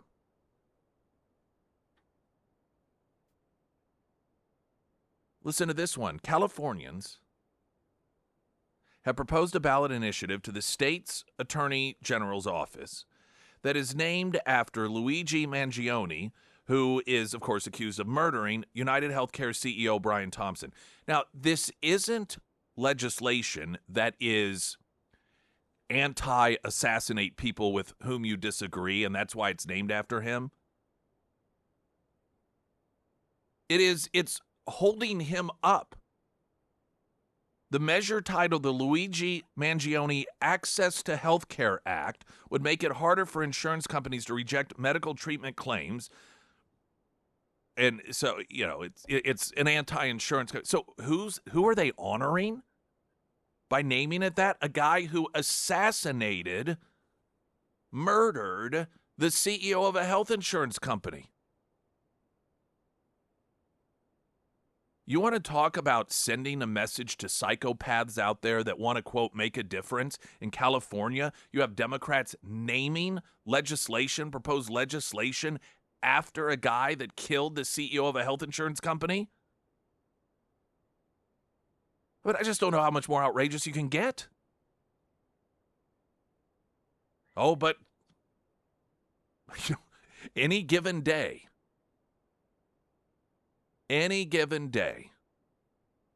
the Democrats outdo themselves. And part of the reason is because, again, there's no one that is telling them not to do it. Democrat candidate caught on camera applauding notorious anti-Semites' violent rhetoric. It's a video of a leading Democratic gubernatorial candidate embracing radical anti-Semite Louis Farrakhan, which Democrats have always embraced him. Farrakhan, who's 91, longtime radical anti-Semite preacher known for making inflammatory statements against Jews, white peoples, and LGBTQ. He's praised Hitler as a great man and has become one of the more controversial religious figures in the United States. Yet, of course, again, Democrats love this guy. The video taken in 2004 at a Newark church shows this candidate for, I think it's the New York governorship, or is it the, Democratic gubernatorial race. And it shows the candidate introducing Farrakhan to the congregation, calling him a major personal inspiration and the leader of every black person. The candidate, Baraka, said, "I don't think there's any man present today, that has the kind of moral authority or spiritual strength, not president, not community leader, not political international." And, you know, he stands there and applauds while Farrakhan calls for violence and death amongst those that don't agree with him. It's just standard fare for what has become the Democrat Party in 2025.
What Trump is calling Liberation Day, that's the day that the tariffs are going to kick in, specifically automobiles. And I mean, of course, the media coverage of this is, one,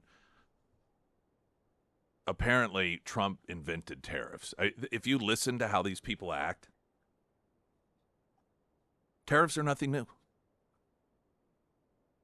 We use tariffs. We have used tariffs.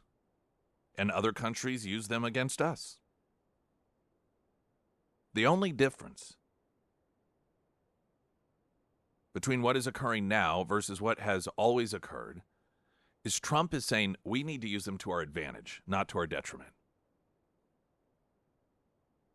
It would be interesting to see any sort of polling in order to get a sense of the level of ignorance that the American people have when it comes to tariffs, which to a large part is due to the media, and find out how many Americans think that Trump invented tariffs or believe that there are no tariffs until now. I bet it would be a shockingly high number. The president of the UAW, President Sean Fain, who, of course, endorsed Kamala Harris for president, had comments on Trump's tariffs over the weekend. We are ecstatic to see an administration finally address the unfair trade laws in this country. These laws have destroyed the American working class. They've destroyed communities in this country and virtually every state for decades. Oopsie daisies. Oopsie daisies. Tariffs are a tool, like a hammer. They can be used to build a house or tear one down. Tariffs in and of themselves, despite what the media wants you to believe, are not some horrible thing. They are a tool. And Trump has just watched in this country the tool be used against America, and he is trying to reset things so that it's no longer the case. Now, of course, that means in some capacities there are going to be some uncomfortable moments, and there will be some things that we are going to have to grapple with in terms of it costs a little bit more here and it costs a little bit more there. But ultimately, it is trying to fix things. You know, they run around, they're like, hey, a car that costs this much could cost this much now. Not all cars, not cars built in the US of A. Or in countries that are recognizing the reality of what's going on and are going to go ahead and go with the flow of reality here. I mean, virtually every manufacturer of vehicles that have facilities in other countries have already committed to or are evaluating when and where to move to the United States of America so that these tariffs are not put upon them. So not only then are the vehicles either cheaper or back to their normal price, but we also get American jobs out of them, and we're not reliant on foreign countries. Just the political aspect of this, and it's why the Democrat Party is so insistent on listening to the noise and creating the noise and denying the reality. And when you have the Democrats running around screaming about tariffs, but then the UAW president that is saying on behalf of the members, it's about time for all of their political rhetoric and their political damage that they have done, the leadership of the UAW and a number of these other unions, to be at the point where they're coming out and they're saying, thank goodness this is needed. It makes for quite an interesting political conundrum for the Democrats, who have already seen the blue-collar worker hemorrhage away from the Democrat Party. You know, that Politico piece that I read earlier, David Axelrod made a comment about, as Democrats, we need to figure out how it is that we went from the party of blue-collar workers to the party of elites. Well, this is part of it. Because here your hardworking blue-collar workers are saying, hey, guys, this is actually really good for us in terms of jobs, while you're screaming how bad it is. That's how you lose those people.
KSGF.com. Register to win tickets for the 2025 Man Show Expo, Ozark Empire Fairgrounds, April 4th through the 5th.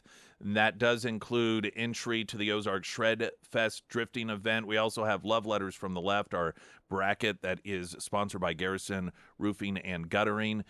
You can make your picks there and register. That automatically registers you for a $250 Visa gift card from Garrison Roofing and Guttering. Just pick through. These are comments that have been posted about us or sent to us from some of the listeners on the left, so you can enjoy that at ksgf.com. Glenn Beck's next. I'm Nick Reed.